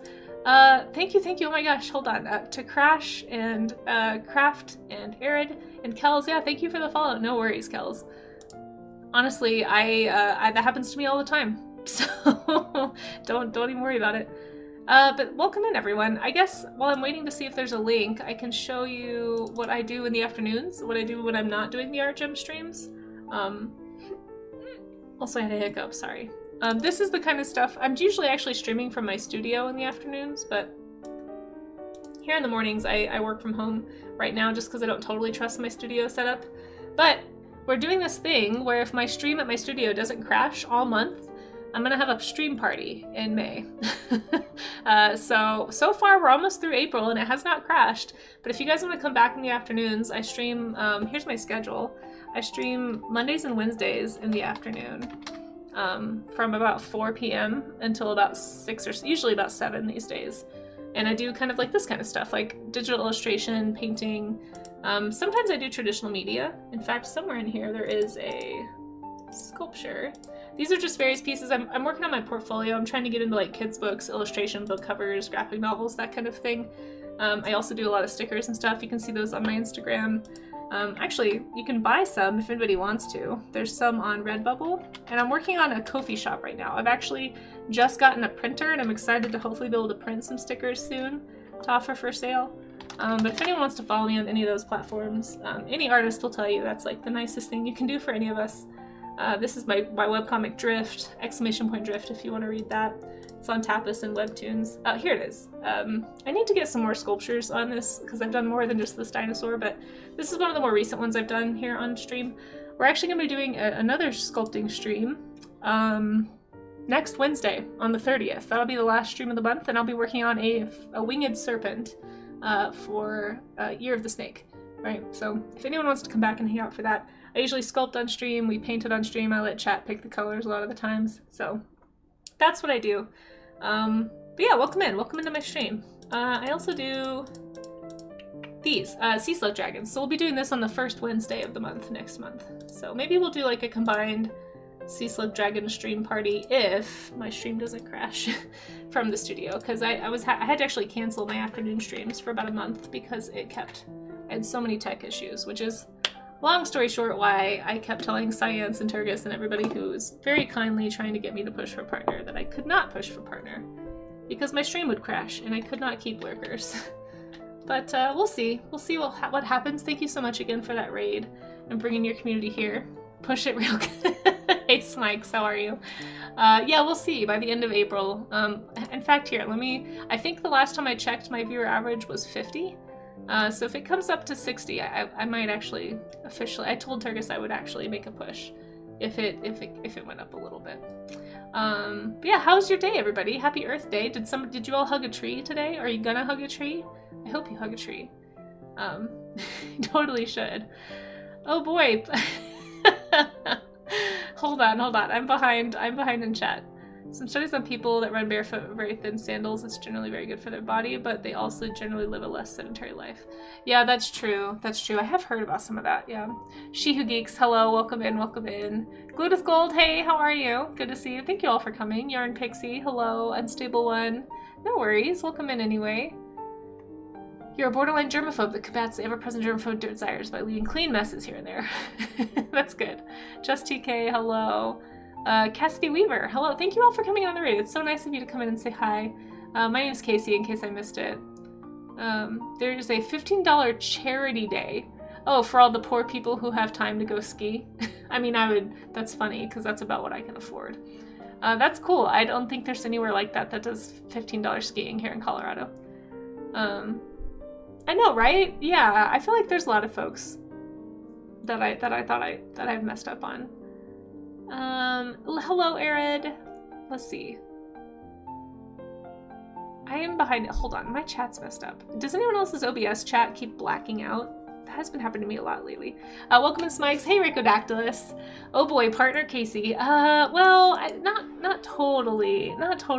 I'm having to be convinced to push for partner. I'm a little nervous. I'm just a little nervous person, generally. But we talked about it a lot yesterday, and I don't really want to bore everybody with all the nonsense again. But basically, it's hard for me to like ask people to do stuff like that. For like, it feels like, I don't know, it feels like this like self-advertising in a way that I feel like I don't know how to do without feeling uncomfortable. So that's why I told Turgis that if anybody really wants me to push for partner, like, it's gonna have to be something that like you guys just do, probably. Because I don't know if I have the salesperson in me to actually like somehow, I don't know how to do that. I feel like I'm like door knocking saying please hang out with me, like it just I don't know how to do that. So yeah, I told chat that if my viewer average by the end of April was 60 viewers, then I would do an official push and actually say, hey, I'm pushing for partner. But you're making you partner for purely selfish reasons. Yeah, so like getting more emotes would be a good reason. And there's a couple other things that do interest me about partner. A lot of people think that you get more money from Twitch. You don't anymore. That's actually the Plus program, which I have no illusions of ever getting, because you have to have like tons of people subscribe to you or like a bunch of tier 3 subs to make that happen. And I just, like, this is about as high as I've ever had subs right now, like, and I'm nowhere near it. So I don't think that will ever happen. But like, I am interested in the longer VODs, like VODs being up longer would be really nice, which I enjoy. I also think it'd be really fun to have more emotes. Yes, more emotes does really interest me, because it's that way I don't have to have people like sub a whole bunch to get emotes. Because here's what mine says right now. It says I have to get, let's see, I would have to get like 50 more subs in order to get some new emotes right now, basically, to get the next tier, which is crazy. That's more subs than I get in a month, right? And so that's just not realistic for me. But I'm also interested in the front page, and actually not really for my art. I'm actually terrified of the front page, but I want to do more like charity streams this year, because I had a lot of fun doing the Save the Vaquita stream last year, and I think it'd be really, really cool to spotlight super endangered species like that on Twitch front page. Like, I really do think that'd be super cool. So it'd be really awesome to be able to be on front page, like promoting and talking about the plight of the vaquita and getting like more people who are on Twitch kind of interested in that. So that actually does interest me, is the front page, for that reason. So I do have some things that interest me about partner, and so I do, for those reasons, I think it'd be kind of cool to have it. But it's the like, I don't know, it's the like getting up there and like basically, like, what was the analogy somebody used yesterday? It's like getting voted for class president. And it's not so much that I'm afraid I won't win class president. Like, I don't expect to be like awesome like Kells, who got it on the first application, which is super cool, and I don't know how you did that. And also I feel like there's a ton of research you have to do that I have not done. Like, I don't know how it works at all. But it's more the, like, just asking people to vote in the first place that makes me nervous, if that makes sense. So it's like, I don't know, like, just the idea of somebody feeling like they have to, like, read into me, or, like, that they have to support me, or that they, like, oh, like, we kind of know each other on Twitch, so I feel obligated to, like, show up. Oh, you guys, I just don't like it. And I know that that's not how most people feel. Like, the logical side of me knows that, because, like, I don't feel that way. Like, I'm excited to support people, but I don't know. It's, I don't know. Does that make any sense? I don't know if that makes sense. It's just, putting myself out there in general has always been very scary for me, and so just streaming on Twitch and, like, getting back into streaming this last year has been, like, an achievement. I don't know if that makes any sense, but definitely not how I feel. And see, like, that's the thing. Like, I know that, like, the logical side of my brain knows that that's not reality. But it's still, like, the emotional side is like, oh, but it feels really bad, though. Like, and I don't know how to do it. Hey, Cup of Joe. How are you doing? Thank you, Isel. You're very sweet. I'm glad it makes sense. Okay, so I don't sound crazy. That's good. Yeah. Oh, thanks, Joe. Yeah, you guys know, Kel's got it in one round. And, like, I don't even know how and I'm also nervous about having to be, like, obsessed with numbers too. Like, I really don't want streaming to become a numbers thing, because that's also a really dangerous, like, self-worth evaluation place that I'm sort of nervous to go to. So there's a few reasons I'm kind of afraid to do it, like an official partner push, but like I said, I am interested in, like, some of the perks of partner. Plus, here's the other thing. I'm planning on there's a lot of P words I'm about to say. I'm planning on applying to TwitchCon, and it would be kind of cool to be able to go to the partner party, even though I don't know what that is, and I don't really know that many people who stream that would be at TwitchCon, so I would feel weird going, because I'd probably just, like, be that awkward kid, like, standing in the corner just watching the party, and then getting really nervous and leaving. Like, that's probably what would happen if I did go, but it would be kind of cool to have the option. And then the other part of me is wondering, I don't know if anybody's ever applied to TwitchCon, but the other part of me is wondering if, like, would that help with my application to TwitchCon? Because if so, like, if being a partner would help them consider me for Artist Alley at TwitchCon, that actually would make me want to push for partner and put all of my insecurities aside and, like, fear aside. Because I would really like to go to TwitchCon and table at Artist Alley, but I've heard it's really hard to get in. So if anyone has any tips, if anyone's ever done that before, if anyone's ever applied, please, I am so interested. And thank you so much, King, for that follow. Okay, let me catch up on chat. My thing is broken. Is anyone doing charity for Earth Day? I don't know, probably. This is all the same feelings you had. Okay, so I'm not alone. Yeah, and again, if you have any links you want me to share, Kels, too, like any socials or images of your work, I'd love to. If I missed that, feel free to repost. You're totally fine to drop a link. You don't need permission or anything.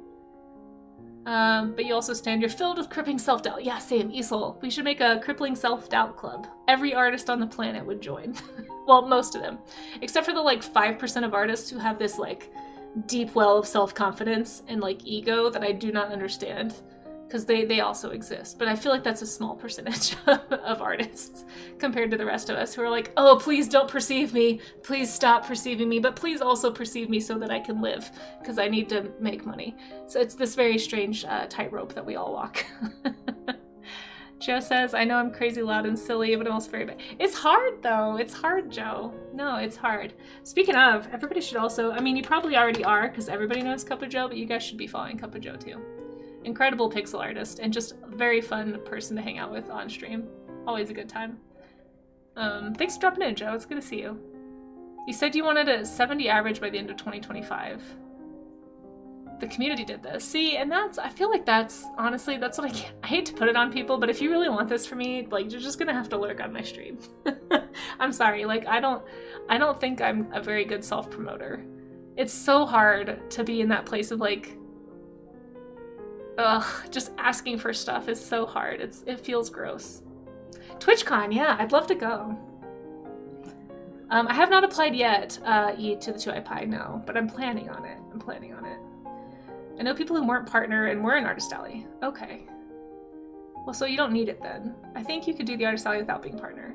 I just don't know if it helps. You know some folks that aren't partner? Okay.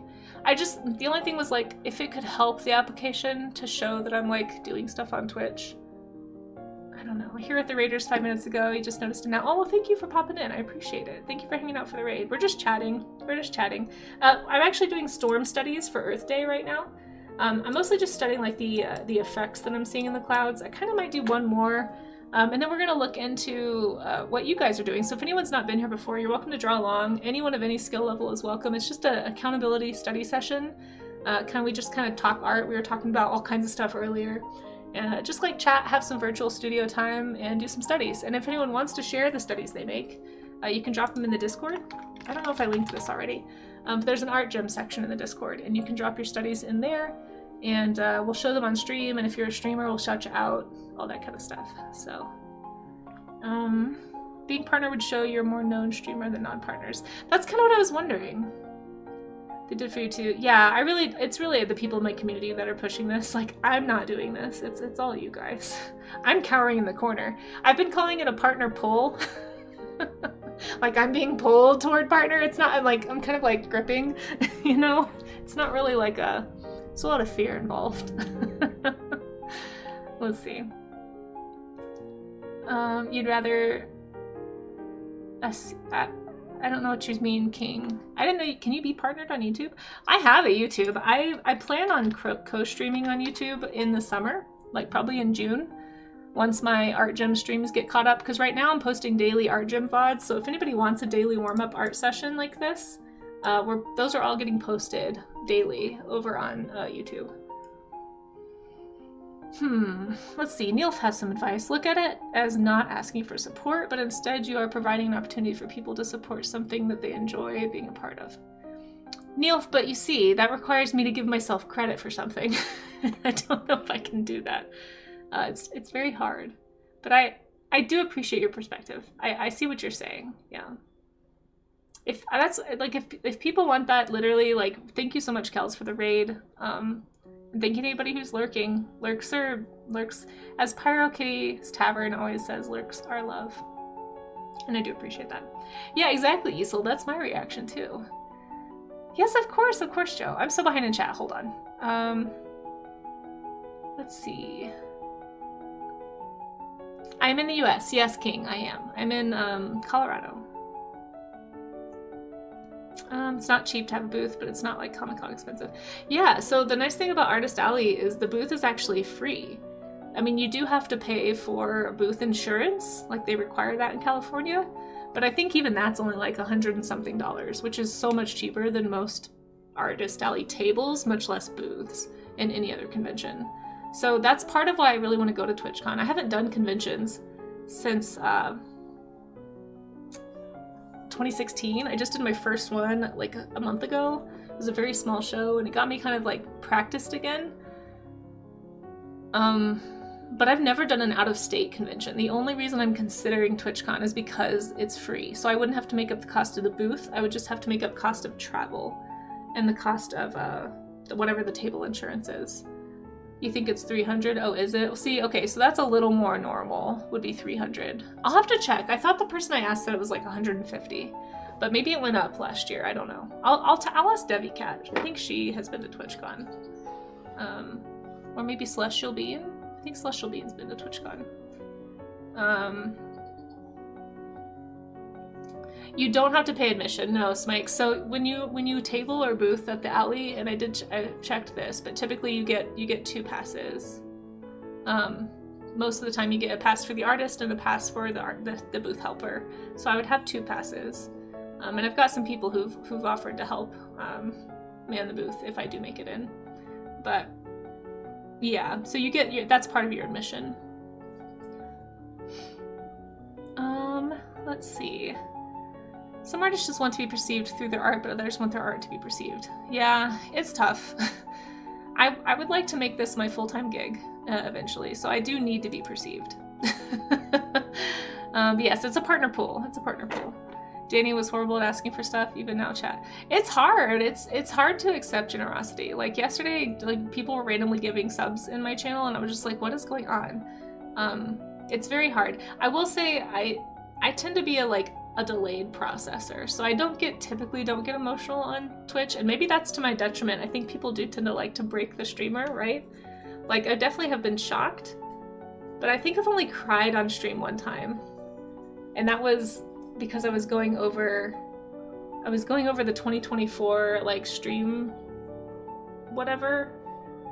And it was just very overwhelming looking at like the recap, and then somebody gifted me a sub as I was looking at how many subs, like as somebody who'd never had a sub gifted in their channel until last year, or like had a sub really. I think I'd had like 2 people sub and they were people I knew in real life. It was just really overwhelming. But yeah, usually I don't. Yes, and so I really want to do something for subs, Cuppa Joe. I love what you do with sub squares. I've seen other artists that do doodles for subs. I might do a doodle for sub. Oh gosh, Amaze, you didn't have to shout them out, but thank you. Yes, if you guys aren't watching Danny paleontologizing, you absolutely should be. Most of you probably are at this point. I would be shocked if people here aren't following Danny, but if you aren't, you really ought to. He's a great person, very fun to listen to, talks about a lot of dinosaurs. It's a good time. Could have the doodle dungeon. Oh, that sounds fun. So here's what I was thinking. Like if somebody subs, you guys tell me what you think of this, if this is a good idea. I kind of wanted to do like a little, this sounds so silly, like a little zookeeper, yeah, shout out for sure. Yeah, go follow Ari if you're not already following paleontologizing. If anyone doesn't know paleontologizing, he does live dinosaur digs on stream in the summers. He actually just got back from one for it was like an emergency dig in Utah. And he does like office streams where he talks about papers and new discoveries in paleontology. It's a lot of fun. If you like science and dinosaurs, you'll have a good time there. You've met him in person? Yeah, you were at TwitchCon last year, right, Smikes? I think I saw you at TwitchCon. I bet that was fun. What was your opinion of TwitchCon? Actually, if anybody has been to TwitchCon, I would actually genuinely love to know what your experience was like, because I've been to smaller conventions, and I've been to Denver. The biggest one I've ever been to was Denver Fan Expo, is what it's called now. But I usually don't leave my table. And so I'm very curious what the vibe at TwitchCon is. Let me know how the cross-streaming grows. I've thought about it, but I don't have an audience on YouTube either. But if anybody wants to follow me on YouTube and like boost it, I guess. I think there's like the first benchmark to be able to get ads on your channel is 500 followers. So right now there's no ads. Which I guess is a benefit. And then I think you have to hit like 1,000 followers, I think is what Balint said, to actually be able to be monetized, I suppose. So it would be nice to have it as like a passive income stream. I don't get more. I think my highest view count on any video is like 200 viewers. So it's like I'm not anticipating a ton of ad revenue, but like a passive ad revenue is really helpful. So for those who don't use ad blockers and who do watch, or like at least let the ads play on things, just know that it does support. Like the ad revenue I get from these streams is like it pays for my groceries most months. Some months it's been lower because I've had lower viewership and I haven't been able to pay for all of my groceries that way, but it's really helpful as somebody who works a part-time gig at minimum wage and like doesn't take commissions right now. It's really helpful as I'm trying to make my art career happen, to have people lurking, to have people like letting the ads play or, you know, subbing or whatever. So I really do appreciate it. Also, hi Kodali, if I didn't say hi. Let's see. Yeah, I'll let you know though, Joe. I gotta figure out how to do it, honestly. Sorry to interrupt my no, you're not interrupting at all. Welcome in, Exempt. So I was just talking about commissions. I'm not taking them currently. But I might reopen them this summer. So if you stick around or if you follow me on socials, I'll probably announce on social media when I'm taking commissions. I'm flattered that you're interested.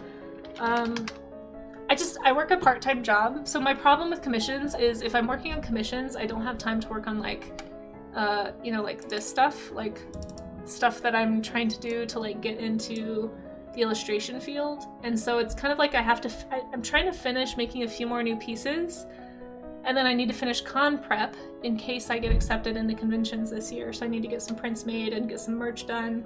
And then once that's finished, I will be doing I'll be opening up commissions. So I'm not currently open, but this summer is kind of my target. You don't do socials. Do you do Discord? Or you can just hang around here. I'll announce here on Twitch, like in the stories as well when I'm open for commissions. But like Discord would be a good spot. Any of those socials like YouTube. Well, maybe on YouTube it'd be hard to announce, but Discord would be a place to look for commission announcements. I do have a Patreon that I kind of also use as right now as a what do you call it, a mailing list. So it's like you can follow for free on Patreon, and then I just like have little updates. And so I do announce on Patreon when I'm open for commissions as well. And also Ko-fi. So those are all the places that I have. I'm sorry, I don't really know how else to get the information out there if you don't do any of those things, but if one of those is something that you're interested in, I'm very flattered by your interest, and thanks for saying hi. We're actually about to be in ads, so I'm gonna take a stretch break during the ads, and then I wanna pitch this this little silly idea I had to you guys and see what you think. You're currently making a game and you need some work, you need pixel art. So I don't do pixel art right now. I am looking at it. There's actually somebody in chat who's excellent at pixel art. We just shouted him out. Cup of Joe is a fantastic pixel artist. If he doesn't take commissions, he probably knows somebody who does. So if you need pixel art, that would be somebody to go talk to for sure. You could teach me some pixels, Joe. I would love, Joe, could we do, okay, I don't want to put you on the spot, but I might DM you. I would love to learn pixels from you.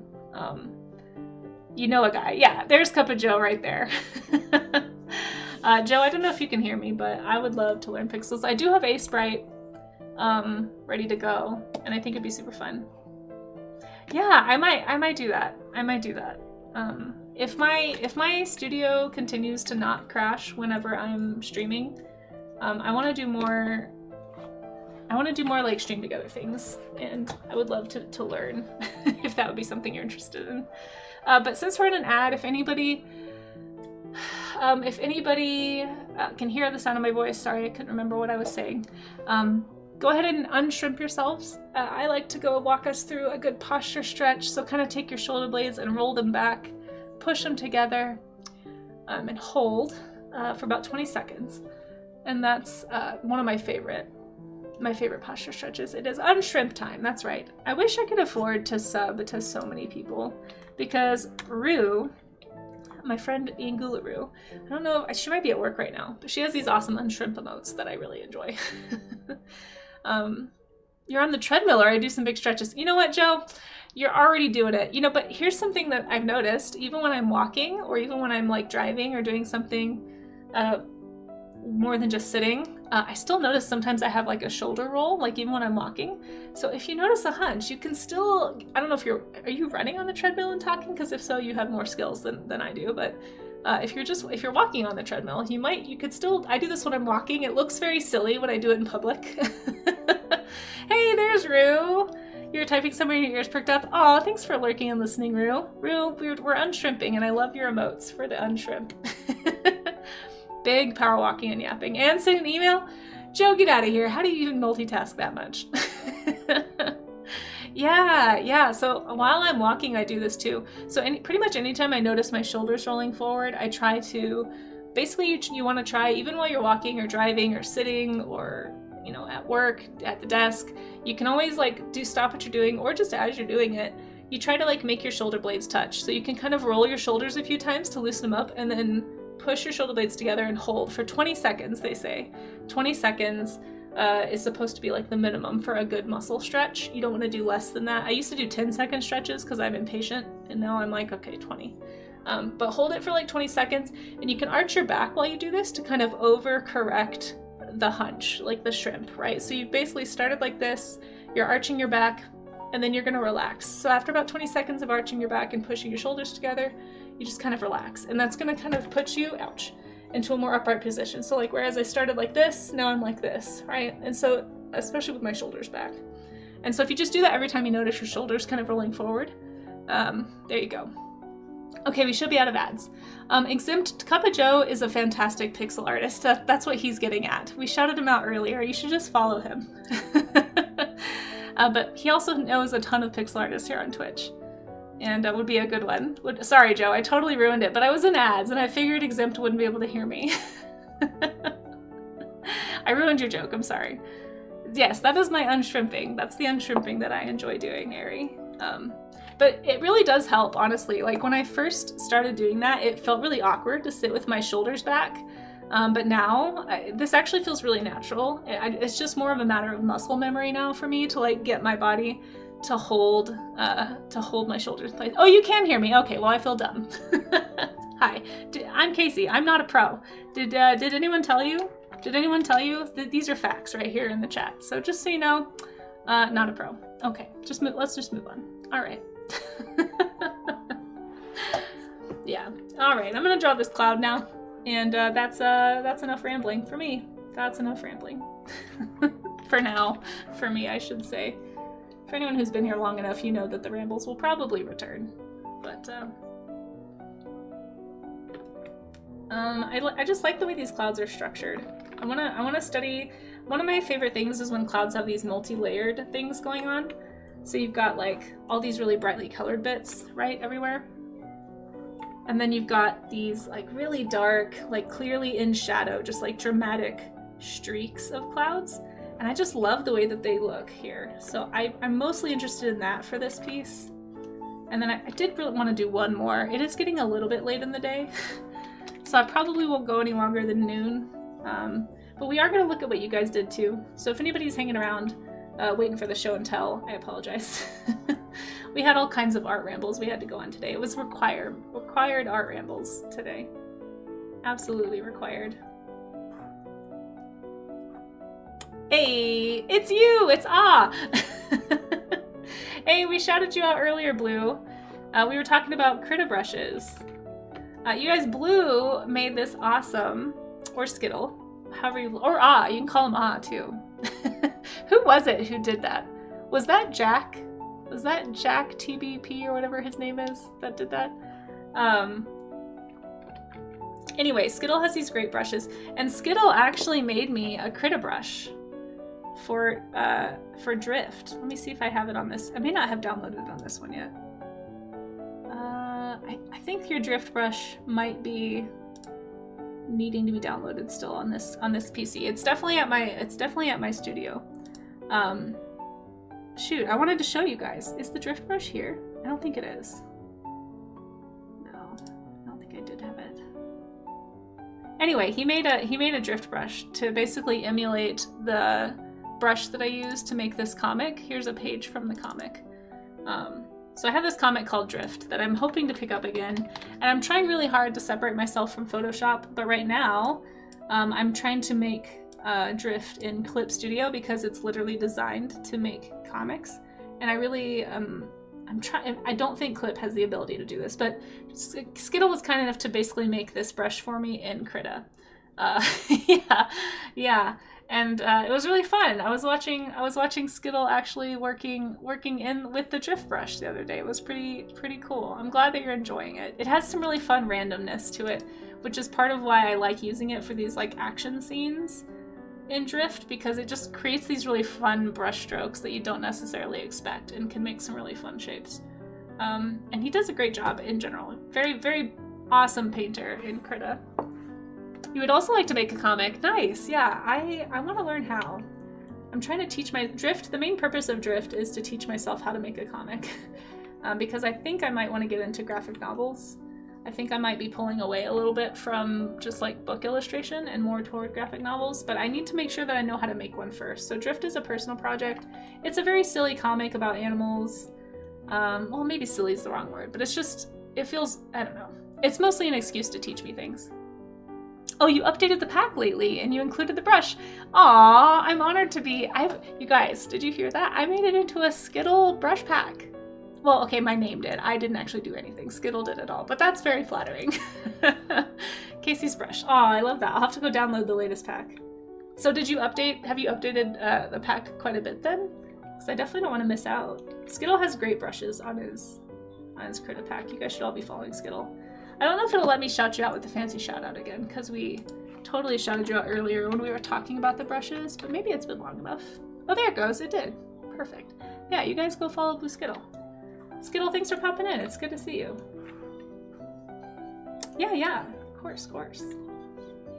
Skittle does great stuff. I feel like probably everybody knows Skittle. Skittles streams were one of the first art streams I found when I was trying to find artists on Twitch to follow when I first got back into streaming here. About this time last year, actually. Skittle's great. I'm actually shocked, Skittle, that you aren't partnered, right? You're not partnered on Twitch, and I don't know how that's possible. I feel like every time I'm in your streams, you've always got like a gajillion people in there. We had the art partner conversation already today, so I feel safe bringing it up again. I know, right? Kopajo, thank you. See, here's what I'm saying. I feel like I'm really flattered that people in my community would like me to be partnered. I feel like there's a few people in line before me that are doing awesome stuff here in the community, and I don't understand how they don't have partner. I wouldn't be surprised if Skittle is so cool that he actually got offered partner and turned it down. That's my headcanon for Skittle, because I just don't see how it's possible that hasn't already happened for you. Actually, Joe, can I ask you a question about the partner check? If you have time while you're doing your walk. If not, please continue sending emails. Lay it on you? Okay. So I heard, I don't know if this is true, but I heard in order to be partner, you have to actually accept a contract, and that there's some like rules in the contract, and that's actually why people don't want partners sometimes, is because it's restrictive. Is that still true, or is that an old thing about partner that is no longer true? Because I get a feeling that it was something that had to do with like the higher revenue, but now that they offer that for the Plus program, I feel like it's not a thing anymore. Do you have any facts for me? I actually don't know when you got partnered, so maybe you got partnered when that was true for all I know. It's an old thing now. It used to have rules and incentives. Okay. That's what I figured. Okay. Cool. It's maintaining the 75 average or higher for 3 months in a row, which sounds out of my reach. I thought you only had to have 8 streams. I thought you only had to have 8 streams in 2 months that had 75 average, which I feel like you have. You could probably apply. I feel like you already qualify, Blue. It's okay. Everyone has a 50-50, yeah. Okay, that's what I thought. That's what I thought. Thank you for clarifying that for me, because I feel like I hear a lot of things. It gives you more VOD control and more emotes. That's what I think too. Yeah, it gives you longer VODs, more emotes, and you can apply to be on the front page, which I would love to do for like Save the Vaquita Day this year. So if anything, I'll probably push before Vaquita Day, because I think that's really a good motivator for me. But I appreciate that. Well, Blue, if you ever decide you want to do it, you know, like all of Art Twitch would come out there for you. Because like, I feel like Blue Skittle knows everybody. I don't think there's a single art streamer that I've met that does not know Blue Skittle. Like even the really small ones.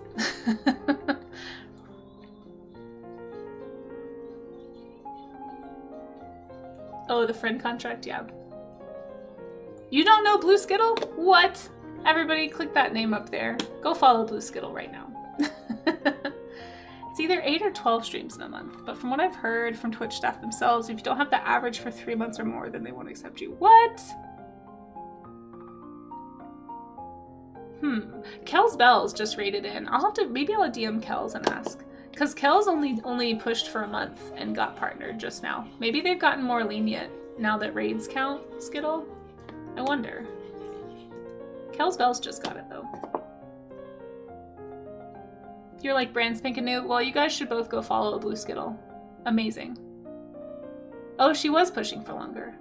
Oh, she got it on the first try. I'm getting my facts confused. I'm biased. Of course, streamers you watch with no Skittle. Probably. Probably. Maybe I am. Yeah. You guys are so wise. I'm breaking my keyboard again. Hold on. Yeah, I think maybe it was that. Didn't Kells apply after 1 month and get it? Is that what I'm getting confused? Because almost everybody I know who's gotten partner has had to apply like 2 or 3 months at a time, like in a row, before they got it. But I'm pretty sure Kells got it first go, which is impressive.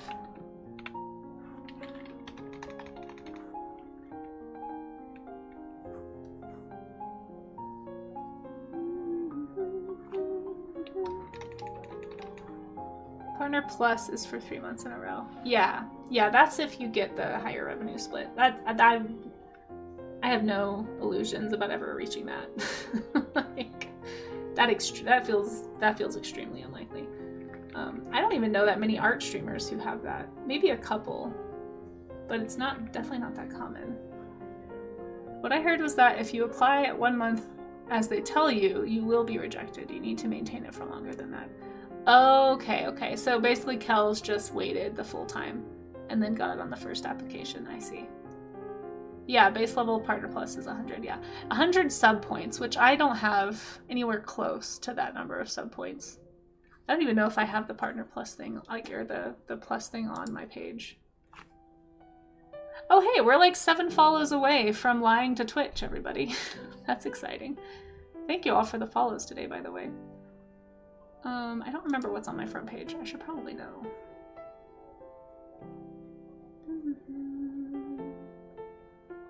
Oh yeah, I have 21 points out of 100. Yeah, there's no way. I think the closest I've ever been was 30 out of 100. It's just so... gosh. I don't even know how you would achieve that as an art streamer. But okay, I'm gonna draw one more, and then we're gonna get into the Discord, and we're going to do the show and tell piece of the art gym. So if anybody is doing any studies and you would like to join in to the art gym show and tell, just make sure whatever you post is actually a study, so it's not something drawn from imagination. It needs to be like 95% from observation. Like, most of it needs to be, the purpose of it is to learn, right? If you want to share other stuff, there's actually a lot of other things you can share in the Discord. We have a showcase, a monthly art showcase actually, that closes next week. So you have until the end of the month to submit a piece in there for the showcase, and we'll do that next month. Maybe we'll combine that with the stream party, actually. That'd be really fun. That's an idea. We might be having a stream party if my studio streams don't crash for the whole month. I'm trying to think of ideas of stuff to do. Hey Bots, how's it going? It's good to see you guys. I was hanging out on Bots' stream last night. Bots is a fantastic animator and just a fun person to hang out with. They're struggling through Fortnite last night, but normally does quite a few art streams. Go follow Bots if you aren't already. Good to see you, Bots. Thanks for coming in.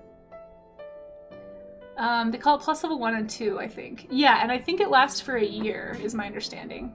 So you have to get 100 sub points 3 months in a row, and then you get the higher revenue split for a year. And then you basically just have to keep re-upping it. So it's like you have to maintain your community, I suppose. What I heard was that if you apply it 1 month, you will be rejected. Yeah, that makes sense. That makes sense. I mean, it doesn't make sense, like they should change what they tell you, but yeah. Partner application seems like you apply, they give you a high number, and you wait to make them happy a couple weeks to 3 months. Ugh. That sounds stressful. That sounds so stressful. I'm not gonna lie. And I also don't understand how the average works. Yeah, I don't know. I'm very easily confused. Because I would imagine it averages your viewers over your entire stream. So is it better to stream a shorter amount of time or a longer amount of time? I don't know. Or should you like stream until you hit your number and then immediately leave? I don't know. It just seems like a lot to think about. And I just kind of want to draw clouds. Oh, thank you, Bots, for contributing to the plein air sketch day. If anybody has channel points that you don't know what to do with, I know I don't have enough buttons for you guys to press. I'm working on it.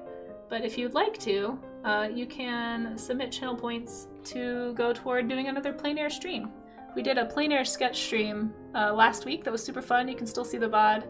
And enough people said that they'd be interested that I was like, well, maybe we'll see if the whole community wants it or not. And it just gives you something to spend your points on. So once we hit that goal, if we hit the goal, I guess, then I will schedule another plein air sketch stream. Now that we're getting into the nicer weather, we'll go walk around the studio property, which is on a homestead. There's like goats and horses and mountains and stuff. And we'll go do some more sketching. We're 17% of the way there. So thank you to everybody who has donated some bits of cheese. You can't even maintain a fish tank, let alone a Twitch stream.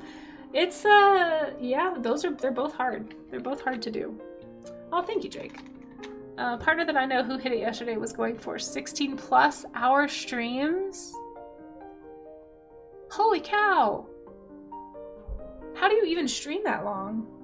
I would just sleep. reply and just ask raids to double click on your icon. So I heard you don't have to do that anymore, Kodali. They announced that raids now count. Bots and Magic, Baby and Kylosaurus. Wearing, okay, that's a very specific one. Wearing knitted cat ears. Oh my goodness. So we'll play the drumming animal game. I will try to draw an Ankylosaurus from memory here in just a second. I'm gonna finish this cloud at least. Oh, I'm sorry that Twitch is crashing for you, Miss Art Rolls, but thank you for coming back in. That's really funny. Oh my gosh, Murph! Murph, thank you so much. 10 months of subs, holy cow. Thank you for that support. And enjoy your Flailing Carnotaur 16-hour stream when? Oh my god, yeah, never. I don't think. You guys don't want 16 hours of this. I would just be like tiredly flailing by the end of the 10th hour.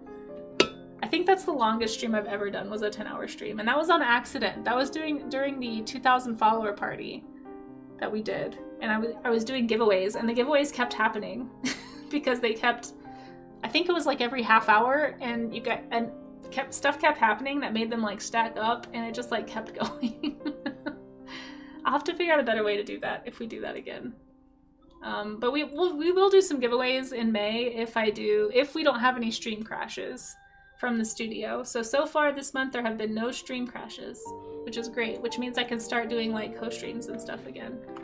I'm very excited about that. Well, we'll see. I don't know. I might have to do a little test run with Isel and Claire.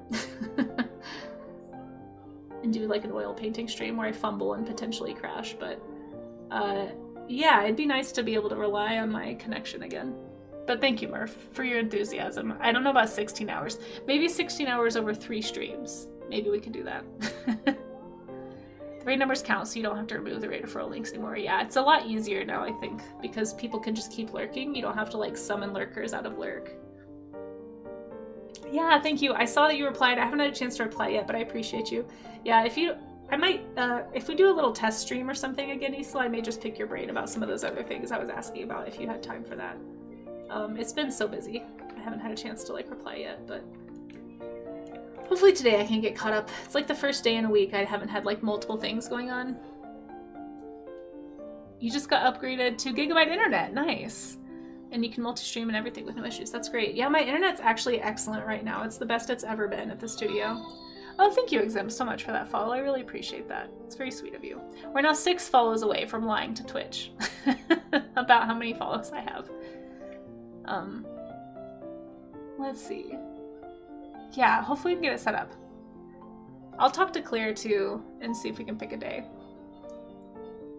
I think that'd be really fun to try a 3-way stream. Or it could just be chaos, I don't know.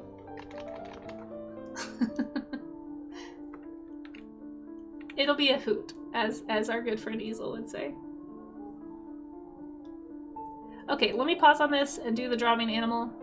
I just mostly wanted to really look at the shapes in these like flyaway clouds. I really like these like it almost looks like sprayed water. Do you know what I mean? And thank you for the hydrate, Raga. I do need that. I will get right on that. Or a hootenanny, yeah. That too. That too. Isla, I appreciate you. Okay, oh, see, my shoulders are rolling. Posture check, everybody. If I'm hunching, you're probably hunching. All right, hydrate, we're gonna do the drawing animal, and then we'll, shoot, it's 11:30. I'm gonna try and do like a speed study of one more storm, and then we'll look at what you guys did.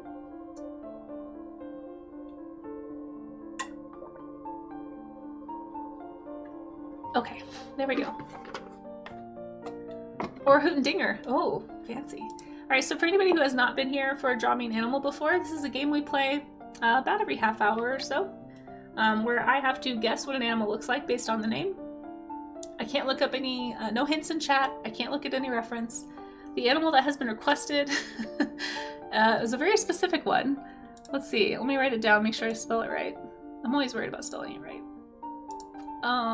It is... Oop, we did capybara. Hydrated. Oh, gratitude jar. Claire, are you still here? I'm so sorry. Also, I don't know if we shouted you out earlier. You guys should follow Claire too. Claire, I just saw your gratitude jar redeem. I will do that after the Draw Me an Animal. I'm so bad at these. I need my redeems to make sounds or else I don't notice them. Sometimes. Okay, baby Ankylosaurus. Specifically a baby Ankylosaurus? I don't know if I know how to do that. I'll try. Baby. We'll put baby in parentheses. Ankylosaurus. Okay, so I have 5 minutes to draw what I think this animal looks like without references, and then at the end, we will look it up and learn together. I don't know if there are, or do we have baby Ankylosauruses? I don't even know. Yeah, you absolutely can. You just have to do it through your channel points so that it goes into my queue so that I can see it. But here's how it works. So I've got 5 minutes. It is 11:34. Here's like some examples. Like we've had the capybara earlier. Yesterday we had the Hercules beetle, pygmy. This is kind of a game a lot of people play to see if I know how to draw something from memory. So these are all done from memory without looking at reference.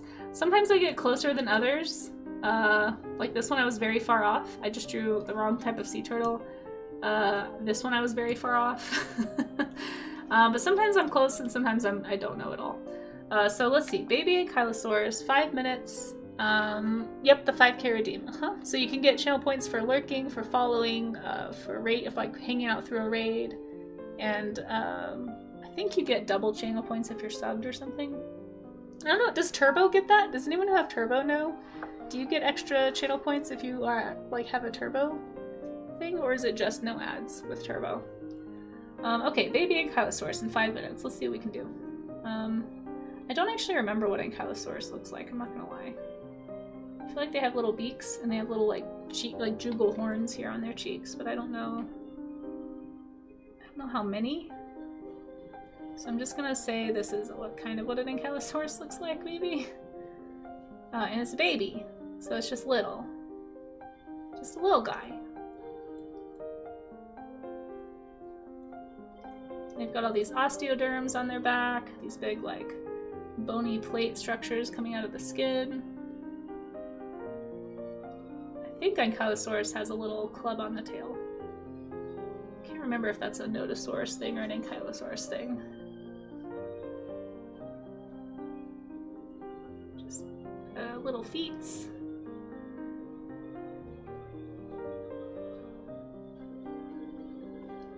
And you wanted... I usually don't take requests, but there you go, some little knitted cat ears. It just, you know, in honor of your furry stream you're gonna be doing, right, bots? It's not very good, but okay. It's got a little headband on, supposedly. Doesn't look like a headband, but... Yeah, the only rule with the Draw Me animal is it has to be a real animal, like something that has actually existed or does exist. So like prehistoric animals are fine, but I don't do like dragon, like Draw Me a dragon or anything. It's just like a fun, so we can, the whole point of Draw Me an animal is so that we can look up the animal after and just kind of like learn about it together. It's kind of like me just wanting to have animal nerd time on stream with you guys. But it's also kind of fun to see how close I get. Sometimes I'm closer than others, but I don't actually know if we have a juvenile Ankylosaurus. If we had some of the dinosaur folks in chat, they would know. But I'm not sure if they do. Or if they are. I'm just a dinosaur fan. Don't actually know that much about them. I mean, I know some stuff, but nothing in detail.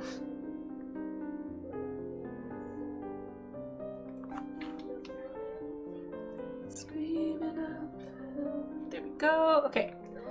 And we're gonna give him some counter shading, because that's always fun.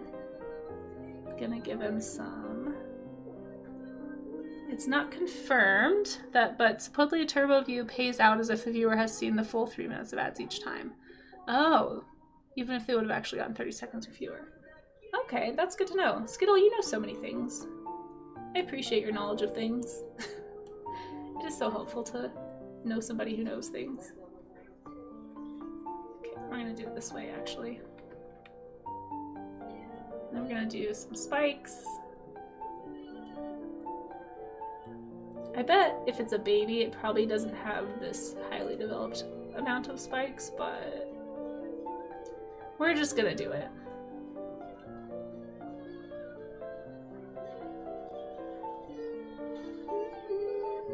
There we go.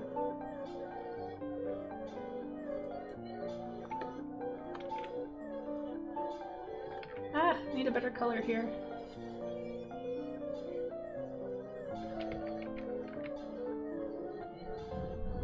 There. It looked a little too see-through since the background is gray. So we had to lighten them up a bit. Can you guys hear the garbage truck outside? That was so loud. Making all kinds of noise. Okay, there's my baby Anki.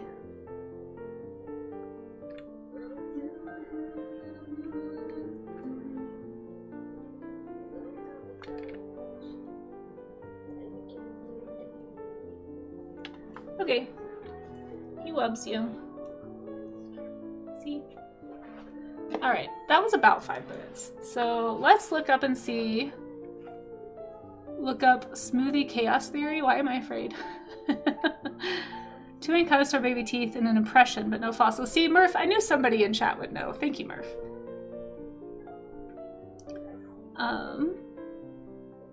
Only no ads. Okay, I see, I see. Let's look it up and see. You found 1 baby ankylosaurid. Oh, described 2024. Other than that, 2 ankylosaurs, baby teeth, and impression. So we actually don't know what they looked like on the outside. Ankylosaurs. So we're just gonna look up an ankylosaurus. I'm gonna say I got this. I'm gonna say I got this, though. It looks pretty darn close. So this is an ankylosaurus. This is a nice depiction right here. It's a little bit dramatized. It's like a D&D ankylosaur. But yeah, they've got these like jugal spikes, which is what you call a cheek spike. I learned that recently, and I think it's really fun to say jugal, so I'm just gonna keep saying jugal. Thank you. Jugal spikes, and then they've got little spikes on the head. I forgot the head spike, but it's a baby, so we'll just pretend it doesn't have those yet. And it looks like they do think they have like beak structures, so I got that too. And the club.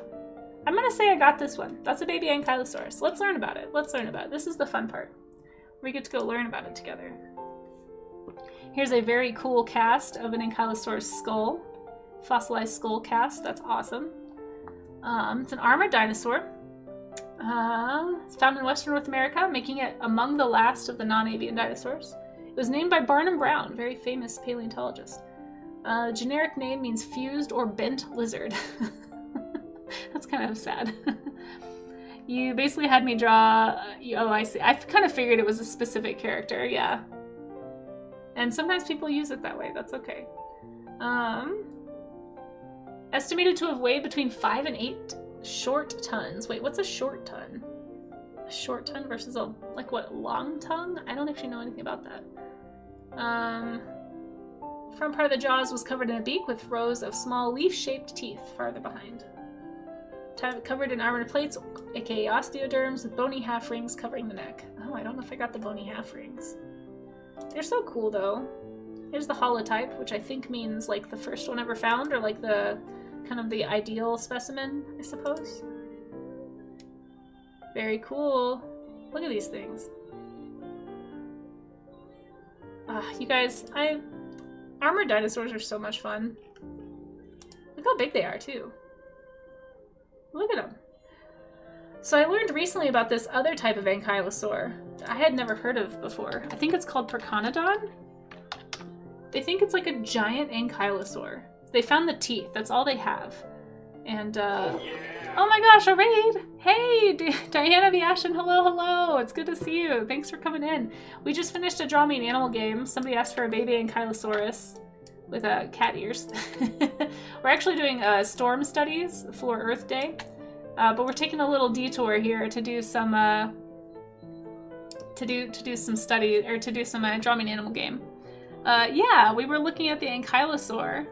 I was a little suspicious of it too, Murph. Personally, I did not think. I think it might not be actually this big. They think if they've scaled it up, basically. Oh, whoops. They think if they scale it up from what we have, that it could be as big as this.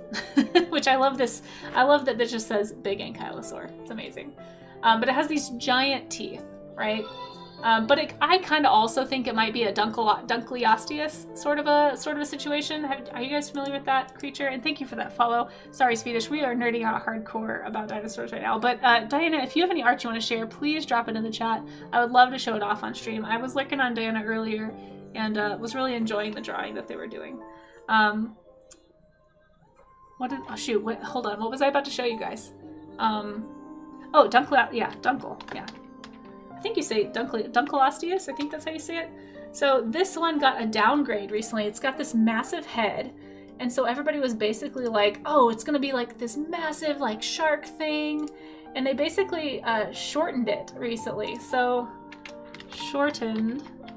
There's this really funny meme. So here's how big they thought it was before, and then they just kept the head size and like, actually we found some more and we think it actually might be a very small, very small thing with a large head. So I kind of think this might be what's happening with Pteranodon, just because all we have is teeth, we don't have anything else. And so we have no way to verify that it actually was this big. But I mean, the teeth are massive. Like, look at this, that is huge. Like, it's massive, don't get me wrong. And like, here's, well, I don't know if that's like a normal sized tooth, but either way, like, we definitely know that it's got huge teeth. Giant ankylosaur, but we don't know anything else about it. So I kind of like to think that it might be one of these situations, just because I think that's funny. Like a little ankylosaur that has just like a really big head, but still has a regular sized body. But either way, ankylosaurs are very cool. So if anybody wants to learn more about these guys, thank you so much, bots, for suggesting a baby ankylosaurus. My, what big teeth you have. Yeah, exactly. There's the Wikipedia page. If anybody else wants to nerd out about dinosaurs. But let's see. I see a link here from Diana. Oh my gosh, you made so much progress on this. I popped in when this was just a sketch. This looks fantastic. See what you guys are missing if you're not following Diana the Ashen? Look how good this is. Incredible drawing. Thank you so much for sharing, and thank you so much for bringing in your community and bringing in some raiders. Hopefully folks have clicked and followed and just been in awe of your incredible anatomy skills. Very, very impressive. Wow. This looks great. See, these are goals. I would love to be able to be like, have the confidence to draw people like this. Really, really well done. Let's see. Yeah, welcome in. Oh, hey Hans, how are you? It's good to see you. Lero Max, hello, welcome in. I'm trying to make sure I didn't miss anybody in chat here. It's great to have you. A short ton is a US customary unit of weight. Oh, okay, so I just never heard it called a short ton. I thought it was just a ton. 2,000 pounds is a ton. Oh, an imperial ton is, oh, I didn't know that. I did not know that. Well, there you go. Well, thank you so much for raiding in. This is gorgeous. You said this was a commission? If it is, I'm sure they're very pleased. Dinosaurs and painting always makes you think of James. I love James Gurney. Oh my gosh. I want to be James Gurney. James Gurney is like my art idol. But yeah, that was the Draw Me an Animal game. It's basically a game where I have to guess what an animal looks like, and then we'll learn about it at the end. So this was the one that was requested. Here's what we're doing today. For anybody who hasn't been here before, hi, my name is Casey. If you want to see some of the work that I tend to do, let's look at this one. We haven't looked at this one yet. I'm an illustrator. I do digital illustration. I'm trying to get into like kids books, book covers, graphic novels, that kind of thing. Most of my work is targeted at a younger audience right now. I'm kind of aiming for like middle grade and younger, which is like middle school age kids or younger for the publishing scene on that end. So we do keep things work safe around here for that reason, because you never know who's watching, or if maybe I'm going to start pitching to agents soon again, so they could potentially stumble in here, and I just want to make sure this is a space that I'm not going to get in trouble. Oh my gosh, did we get another Draw Me an Animal? Has it really been 30 minutes? Is my timer broken? This is like as many as we've ever had in a stream. But yeah, so I tend to do illustrations like this in the afternoons, or sometimes we'll do things like the creature design stuff. Like I do sea slug dragons, so that's what these are. We kind of look at a sea slug and we'll nerd out about sea slugs and draw dragons and stuff. And this is usually something we do on the first Wednesday of the month. And then on the last Wednesday of the month, oh, it's the other way. I always forget. On the last Wednesday, or the last stream of the month, we do sculpting. So I have a sculpture in here somewhere. There it is. This is a sculpture I did on stream. It's my favorite dino. I do more than just dinosaur stuff, I promise. Although right now there are a lot of dinosaurs. But we sculpt on stream, I paint them on stream, I also do traditional media streams sometimes. So all that stuff happens in the evenings. So we do Mondays and Wednesdays, do afternoon streams. And there's my schedule right there. Anyway, I have a comic drift if anyone wants to read that. That's on Webtoons and Tapas as well. Right now we're doing the art gym. So the art gym is kind of a group study session, or actually I'm probably gonna just skip. I was gonna do another, well, I guess I'll do another really quick study in honor of the raid. And then we're gonna look at the stuff that you guys have done. So this is like a draw along thing. Like the other day we did elephants. We don't always do animals. We do a lot of animals, but you know, we do figures as well. Figure studies, portrait studies, color studies, environment studies. Next week we're doing clothing and vehicles, which are things I don't draw a lot and I need to practice. So this is kind of like an accountability session, basically, to kind of like force me to practice, to do studies. And I invite anybody who wants to come along and do that with me. So really quick though, let's do this other draw me an animal game really fast, and then I'll get back to this. How did that take 30 minutes? Did it just take me that long to get to it? I swear I just did this. Okay, the animal that's been requested this time. Oh, hey Nerduino, how are you? It's good to see you. Thanks for popping in. Mystery mollusk. I don't know how to draw that. Oh, aka Bathy Devious. So you don't have to give me two names. You can just give me one name, but sure. I don't know what this is. I'm gonna write it down. Bathy Devious Caudactylus. So a mollusk can be a lot of things. What was that one that we did the other day? Shoot. I think it's on a different one. It was such a cool mollusk. It had like a shell, like an egg shell that it made for itself. I kind of want to do that one. Maybe we're in a time warp. Yeah, maybe. Oh, thank you for the hydrate, Raga. Yes, let's hydrate. Yeah, I have no idea what this is, so I'm just going to draw a random slug, because I don't know.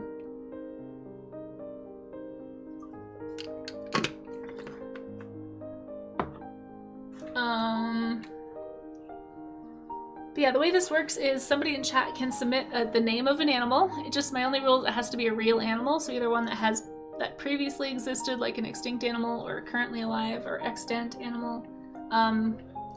This is the scientific, yeah, and that's, normally you can just submit the scientific name. You don't have to, because I don't know if mystery mollusk is what it's called also, but that is kind of a hint. Like, I would never have guessed mollusk from this. Like, I probably would have just drawn a bug. But since you said mollusk, so yeah, just try not to give any hints in chat. Feel free to go look this up on your own, chat, and then I'll do investor draw. I think it is. I don't have any ideas, so I'm just gonna draw a random mollusk. And then we'll learn about it together, okay? So I'm just gonna draw a sea slug, because I don't know. I have no idea what this is. We're just gonna draw like a random sea slug. There we go. Sea slug shape. We're gonna have some eyes, because they're always funny when they have eyes. Okay. Gonna make it like a pink. I'm feeling very pastel lately because of all the Easter vibes.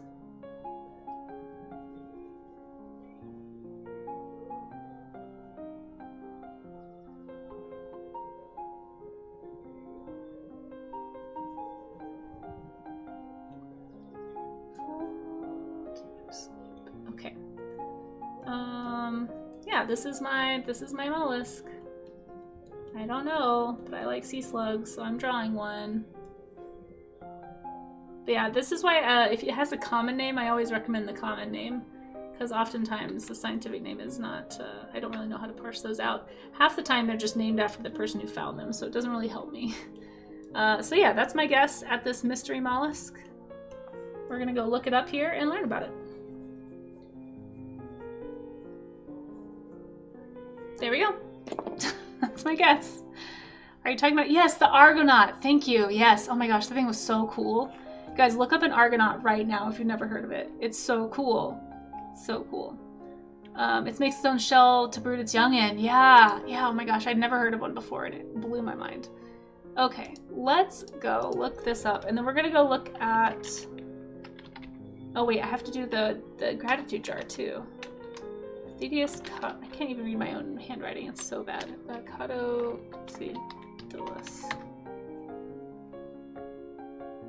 Oh, it is a sea slug. It is a nudibranch.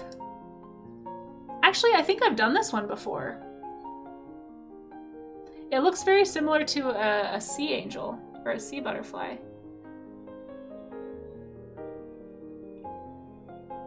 Because it, like, yeah, it has like this big hood thing and it opens it up and like eats stuff, I think. Oh, this is a newly discovered one, so it just looks similar to one I've seen before. Here, let's mute this and just watch. Here is this newly discovered sea slug. Wow, look at that. That's so cool looking. It almost looks like a...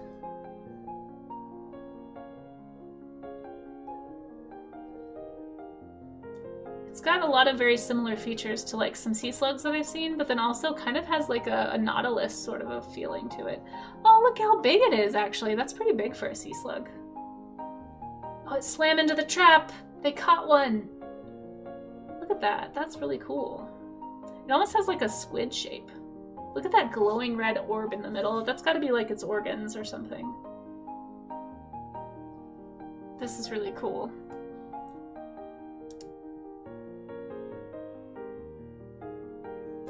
You clear. Oh, that's okay. I saw that it was there. No worries.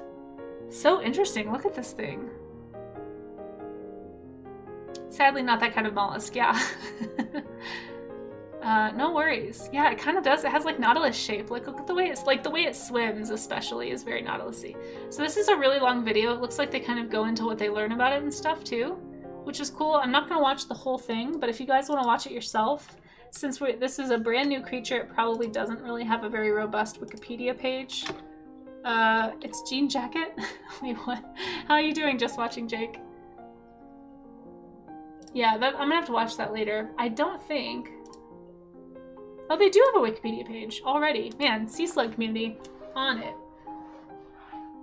Deep living deviation is what its name means. Bathy devious. Oh, Bath devious, got it. Native to deep waters of the North Pacific. Contains one species. Fingertail is what the last part means. Caudactylus. Oh, dactyl does mean finger. And okay, alright, I'm piecing together the Latin here. I still wouldn't have been able to draw it based on the Latin, but that is at least a helpful name for once, which is nice. Very cool.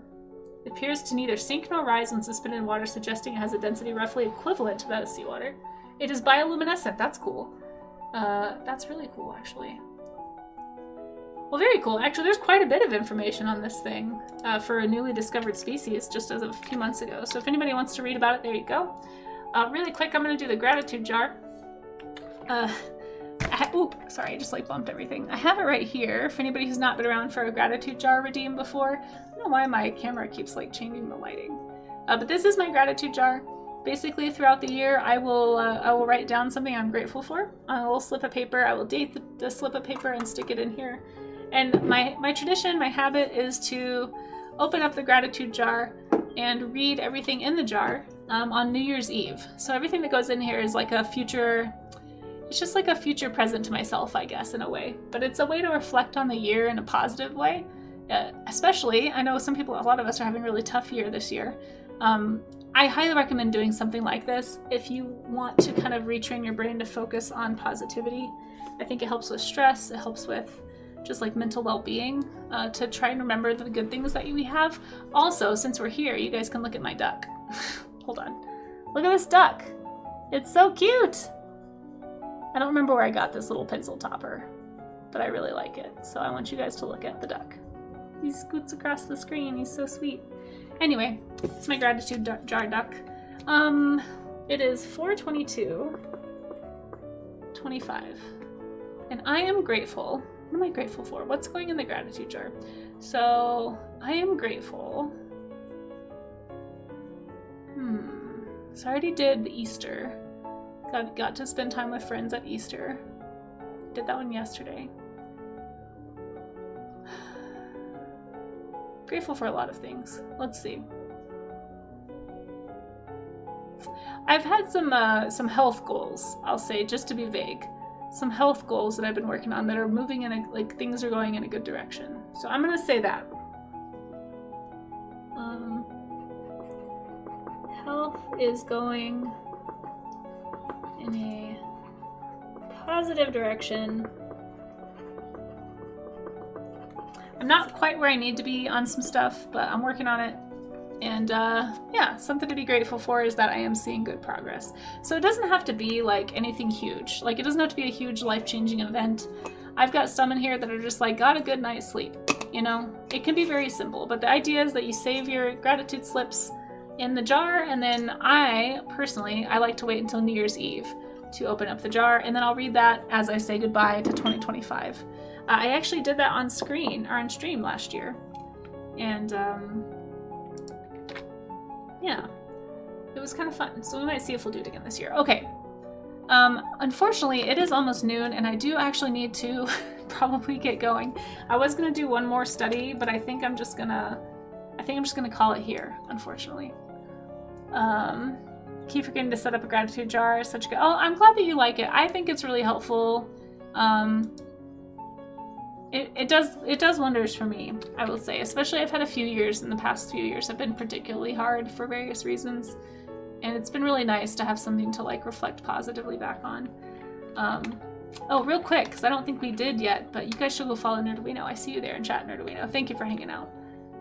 Fantastic science streamer here on Twitch. So we're going to go look into the Discord now. So if anybody is doing any studies or has done a study, last chance to get it in the Discord. We're going to go through the stuff that has been submitted into the art gym, and then we're going to, yeah, we're going to show it on screen. So I'll go back to yesterday. So anything that has been dropped in there since yesterday. And that was this. We did bugs yesterday. So anything below my post is what we'll look at.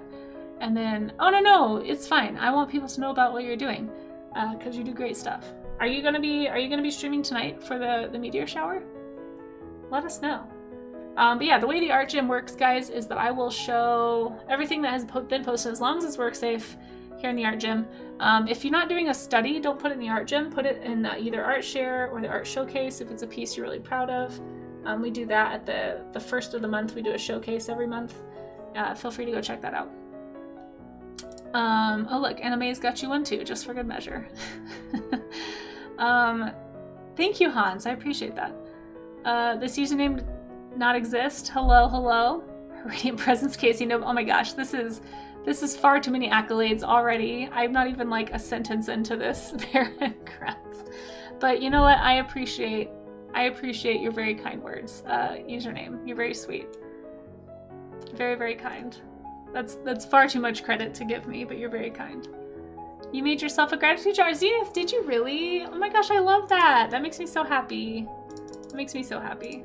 I'm glad. I hope that you enjoy doing it. I recommend keeping it in a place you see daily because it's easy to forget to put stuff in there. That's actually why I have a redeem for gratitude jars, because last year I got so busy with like everything I was trying to do with Twitch and streaming. I didn't actually put anything in the gratitude jar until like May because the first half of my year was so crazy. So I'm trying to get ahead of that this year. And look how many you guys have in here already. Like, you guys have pretty much reminded me to do all of these. I think there's like one or two I've put in that weren't on stream. But look at how many. It's good. It's good to have a bunch. I'm excited to read them at the end of the year. Hey Smugsy, how are you?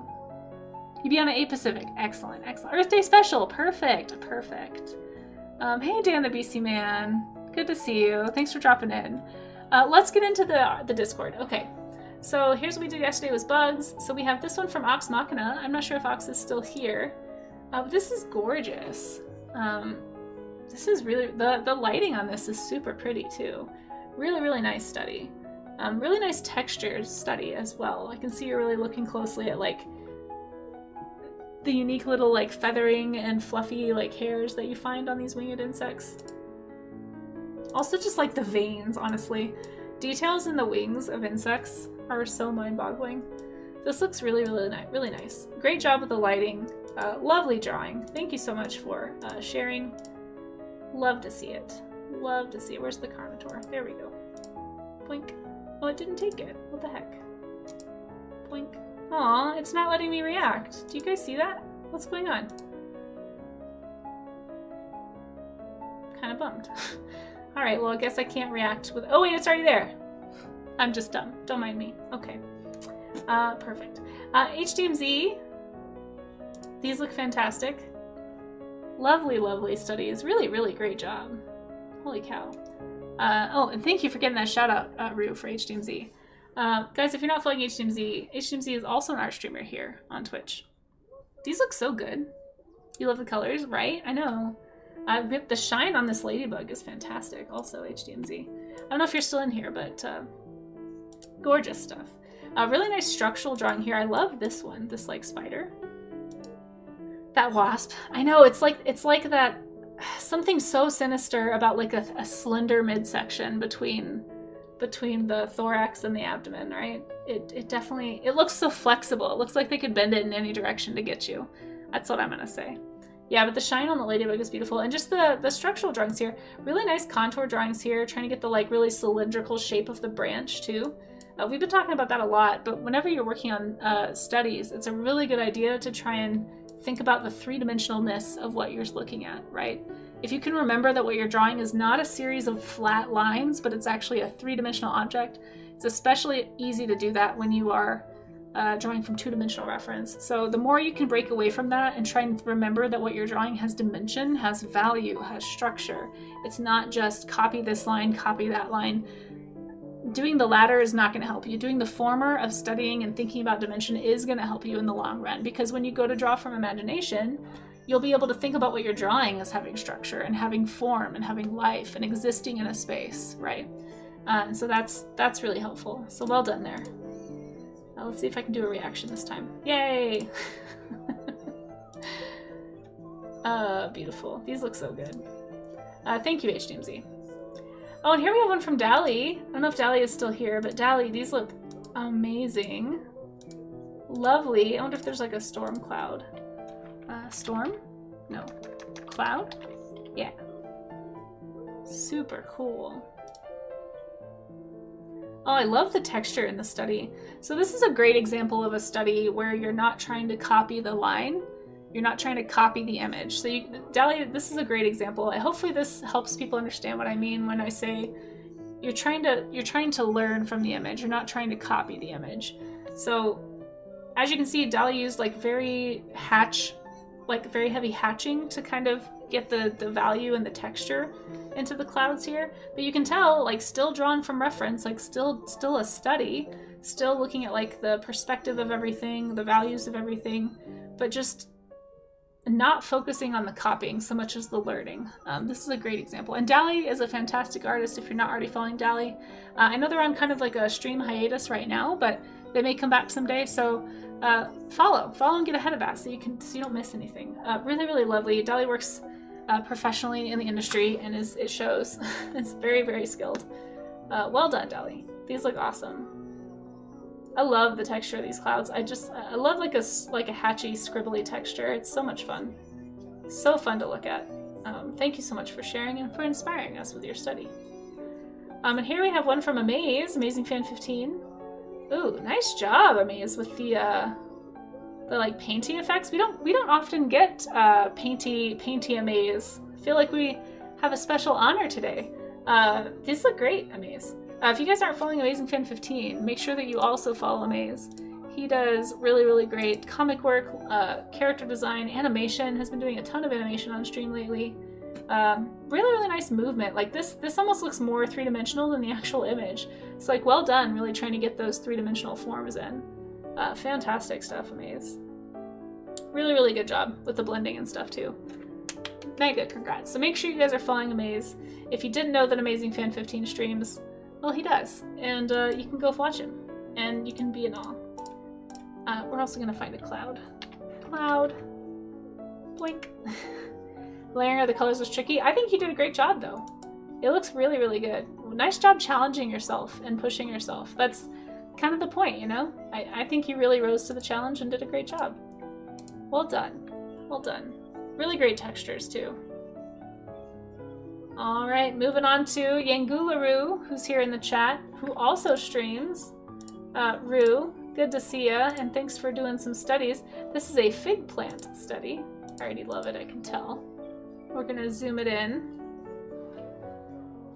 Yeah, that's right, anything worth having is worth working for sure.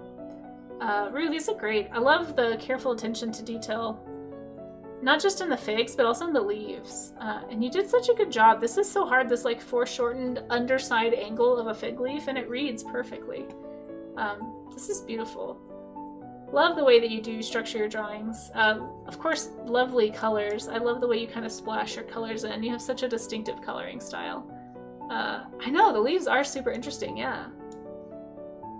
Yeah, you did a great job. These look great. Yeah, follow me and Guluru, guys, if you aren't already. Did we get you a shout out? I can't tell if we did. Let's get you. Here, I'll get you one. I'm not going to make you shout yourself out. I feel like that's always very awkward. Yeah, go follow Guluru if you guys aren't already. Does fantastic art, obviously. Does animation. All kinds of cool stuff. And oops, it looks like we may actually be having an ad break here in a sec. So hopefully you guys click that follow. Rue, what is your stream schedule these days? I know you've started a new job. Has that changed your streaming at all? Do you have a schedule at the moment? Let us know how we can find you. But Rue does great work. Also does a lot of animating, and just really nice person to hang out with on stream. Highly recommend Rue's streams. We're actually going to hang out on this image while the ads roll. So thank you in advance to anybody who sits through the ads. Just kind of like mute the tab if you don't want to listen to them, but keep the player volume up just like 1 or 2 points and let it play, and that's how you can give me Bezos bucks if you want to. So it's a great way to support the stream without costing you anything but a little bit of time. We're going to stretch during the ads so that you don't miss anything. We're not going to look at any more art. We're going to stop right here, and then we're going to resume the show and tell after the ads are done. So thank you in advance, like I said, to anybody who watches those ads. Saturday and Sunday, you've just been busy with Ren Fair. Oh, you were at Ren Fair, nice. And Easter, yeah. Yeah, there's been some busy weekends. I've been to Ren Fair 1 time. Your second ever? Nice, nice. Did you have fun? I bet you had fun. Back on track this next weekend. Okay, cool. Yeah, I thought I hadn't seen you streaming much, and I was like, shoot, did the job get in the way of streaming? I thought maybe your schedule had changed or something. Okay, it's stretch break time. So if you can hear the sound of my voice, we're gonna take a little 3-minute stretch break during the ads. I'm not gonna do anything else on stream for a sec. Feel free to arch your back. You kind of unshrimp yourself, take your back from this position to like overarching it. So you're just like over-correcting and holding for 20 seconds, and you just push your shoulder blades together and hold that position. And that's going to kind of stretch those muscles and kind of correct your posture. You can also push your neck back a little as you do this. I try to sometimes even just like look up at the ceiling. You just want to kind of give your spine an opportunity to straighten back out the opposite way. Did you joust? No comment. What? What, Rue? That's awfully mysterious. That'd be cool. No pics, no proof. But yeah, go ahead and do that for about 20 seconds or so. And then after holding that for 20 seconds, you're just going to like relax the arch in your back, okay? So you're just gonna like relax. You're not gonna re-hunch your shoulders or bend forward. You're just gonna take the arch away. And that basically takes you from like this position to this to like straight. And if you do that every time you notice yourself slouching, like when you're walking, when you're driving, when you're working, when you're on the computer, when you're gaming, when you're on your phone, like there's so many times that we end up hunched in this position in the modern world. And so it's really helpful to do this. So I try to do it once an hour, but I try to honestly, when I'm in my daily life, just do it as often as I notice that I'm hunched. And it really helps over time. I'm also going to do a carpal tunnel stretch because I don't think we did that one last time. You killed someone in a joust. Oh no. It was the one thing you think you missed. Oh, bummer. Well, I'm glad you had fun. I've actually never been to Ren Fair. All my friends in high school would go because I grew up down in DFW, and they have like, I think it's like the world's largest Renaissance festival, and I'd never been. And everybody up here was like, what, why? They have one here that's pretty famous, but it's definitely not as big, I don't think, as the Texas one. But I've been to the one in Larkspur here in Colorado, and that was really cool. It's the one and only time I did go to a Ren Fair, though. Oh, I know, that whole non-denial. You went to Scarborough. Nice, nice. Yeah, that's a famous one. All my friends would talk about Scarborough. When I was younger, I actually... Because it's based on a different Scarborough, right? It's based on like a historic one, I thought. But there's this song like, Are You Going to Scarborough Fair? I actually, when I was a kid, I thought it was talking about the one in Texas. But I think it's not. And I think we're back. I think we're back from the ads. Okay, we're going to keep on going. So we're going to scroll on down. Rue, this looks great. I wonder if I can do leaves. Fig. I bet they don't have a fig. No. Grape kind of looks like a fig. Close enough. These look fantastic, Rue. Thank you for sharing. Lovely studies. Oh, and this is the last one. We have one from Miss Art Rules, a lovely storm cloud, it looks like. In watercolor, of course. Really fun to watch the way the colors blend together in watercolor. Miss Art Rules. I hope you had fun making it. I'm not sure if you're still here, but thank you so much for sharing your work and reminding me that I need to do more studies in watercolor one of these days. Hopefully I'll get to the point where I can do these warm-up streams at the studio where I can actually work in traditional media like this. But it's always fun to see people using all different kinds of media to make these happen. Yeah, the blending of colors in watercolor especially is extremely exciting. So hopefully I'll be able to know that joy and share it with you all here on stream sometime soon.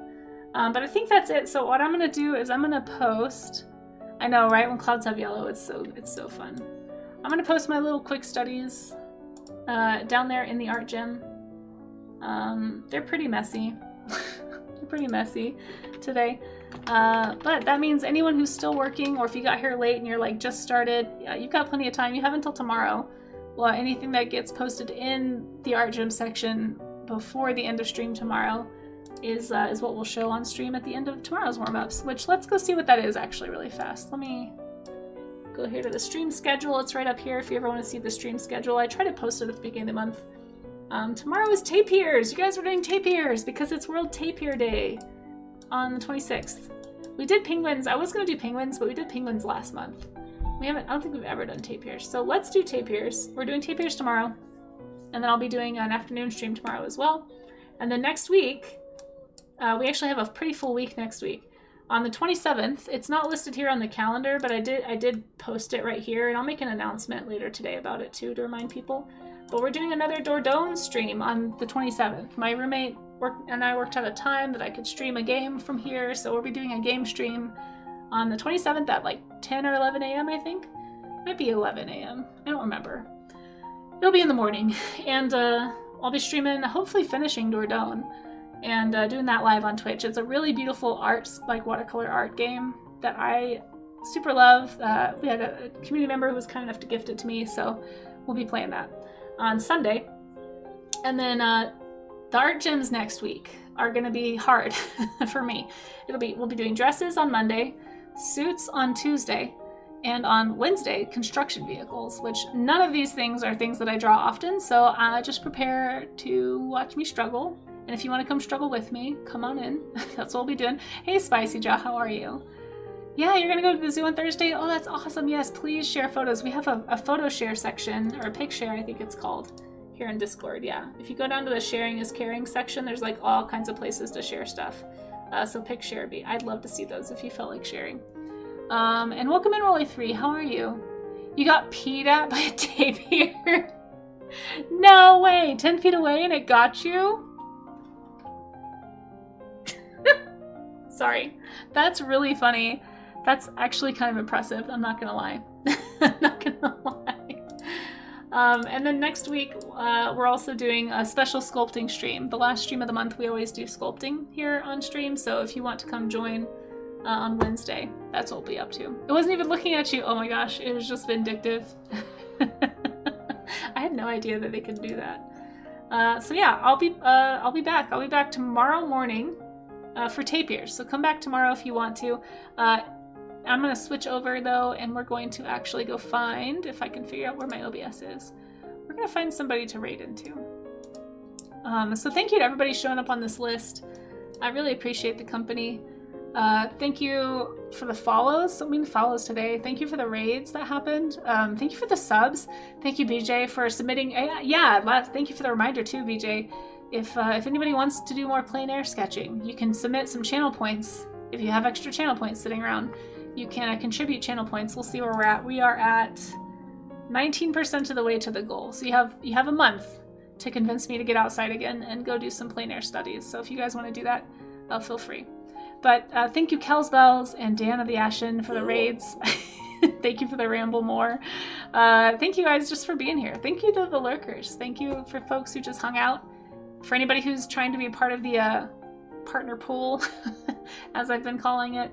The goal, if you guys want me to do an official partner push, what I told Turgis and Belint is if I'm at 60 viewers on average by the end of the month, then I will look at doing like an actual partner push and like actually announcing it and just being mortified, I guess, about putting myself out there. But thank you all for lurking and hanging out and making sure that this thing stays on the rails. Thank you to moderators as well. And the subs. Oh my gosh, yeah, so many subs today. I really appreciate you guys.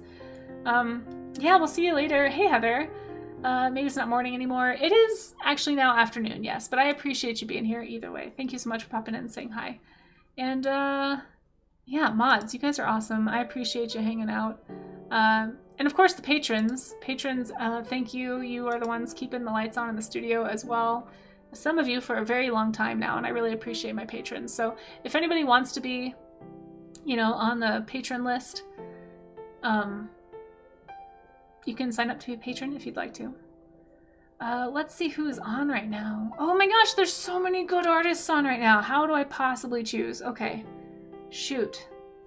Oh no, there's so many people. Okay, who have we not rated in a while? We're gonna start with that, because I do like to try and rate a variety of folks so that we're not always rating the same person.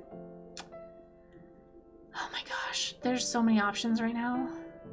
This is impossible.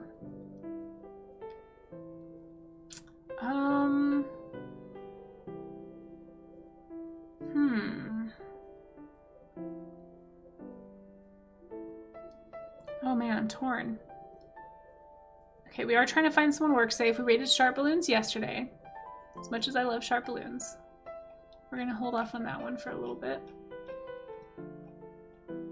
Okay, let's go say hi to somebody who I don't know. Have we ever rated this person?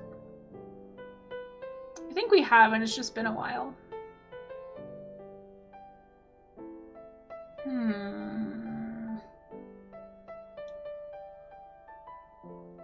Trying to make sure that they are, what they're doing is work safe. Yeah, let's go say hi. I don't know if we've ever rated this person. Let me just check really fast. Oh shoot, they stepped away from chat. They're on a break. Oh no. No, thank you guys. Oh my gosh, Art and Jest, hey! Hey, how you doing? Thanks for dropping by. Some of you in my community I know have already done this, but if anybody, I believe, correct me if I'm wrong, Brenda, but I believe applications for Camp Chaos are still open. I've been telling people about it. If you guys aren't following Art and Jess, number one, you should be. But go check out her Discord. There's this awesome event called Camp Chaos. And I highly recommend anybody who is an art streamer, especially if you're like just trying to like meet other art, like I did it last year. It was such a great way to meet other artists. Highly recommend that you check it out. Yeah, I was looking at Cha. Yeah, Raga. But I think we rated Cha not too long ago, so I was trying to rate somebody else that I don't think we've rated before. But they're on a break right now. Should we rate in anyway? I bet they'd really appreciate it. Because I don't think we've ever rated Zushi, and I think they're doing a dinosaur right now. A fancy dino painting. I just usually try to make sure that it's work safe, and I'm not sure if what Zushi's working on is work safe. But yeah, you guys, yeah. Open to all types of streamers, Lego builders, musicians, science streamers. Yes. Yes, of course. Yeah, we've been talking about it quite a bit. I think it's a great event. I thank you for putting it on. I know it's a ton of work. But I really appreciate they can come back to a raid. Yeah, okay. Let's do that, because I don't think we've ever had a chance to raid Zushi. And Zushi's always hanging out and has raided us before. So let's go say hi to Zushi Cat, because I'm pretty sure this is the first time. And we'll bring him a nice big raid and say hi. Let's do the Don't Panic, It's a Casey raid. But yes, you guys go follow Art and Jest. Awesome art streamer. Totally art. Never anything but art, really. Art and Jest is crazy. She told me not to follow. She tells everybody not to follow, to be fair. I will say, just fair warning, if you've never been to an Art and Jest stream, it did take me a few weeks to figure out what was going on. I was like, wait, what's happening? Oh no, my screen went black. Hold on, let me see if I get my raid call. It's a Casey raid. Okay, there we go. Did you figure it out? Can you tell me, please? I just figured out that there's nothing to figure out, really. And then I was fine. Once I stopped trying to create reason, it made a lot more sense. But no, Art and Jest is a fantastic community full of extremely supportive people. Art and Jest does like constant charity streams. Like basically a portion of all the money that goes to that stream goes to various charities. I think it's a great idea. I love it. yeah, you guys go check out Ingest and apply to Camp Chaos before the window closes. But we're gonna go say hi to Zushi Cat and go show some love. And hopefully I'll see you guys tomorrow. If anybody needs my socials, here they are. Social, I really appreciate anybody following, and here's my Discord as well if you need that. So let's, without further ado, go say hi to Sushi, okay? I'll see you guys over there. Bye-bye!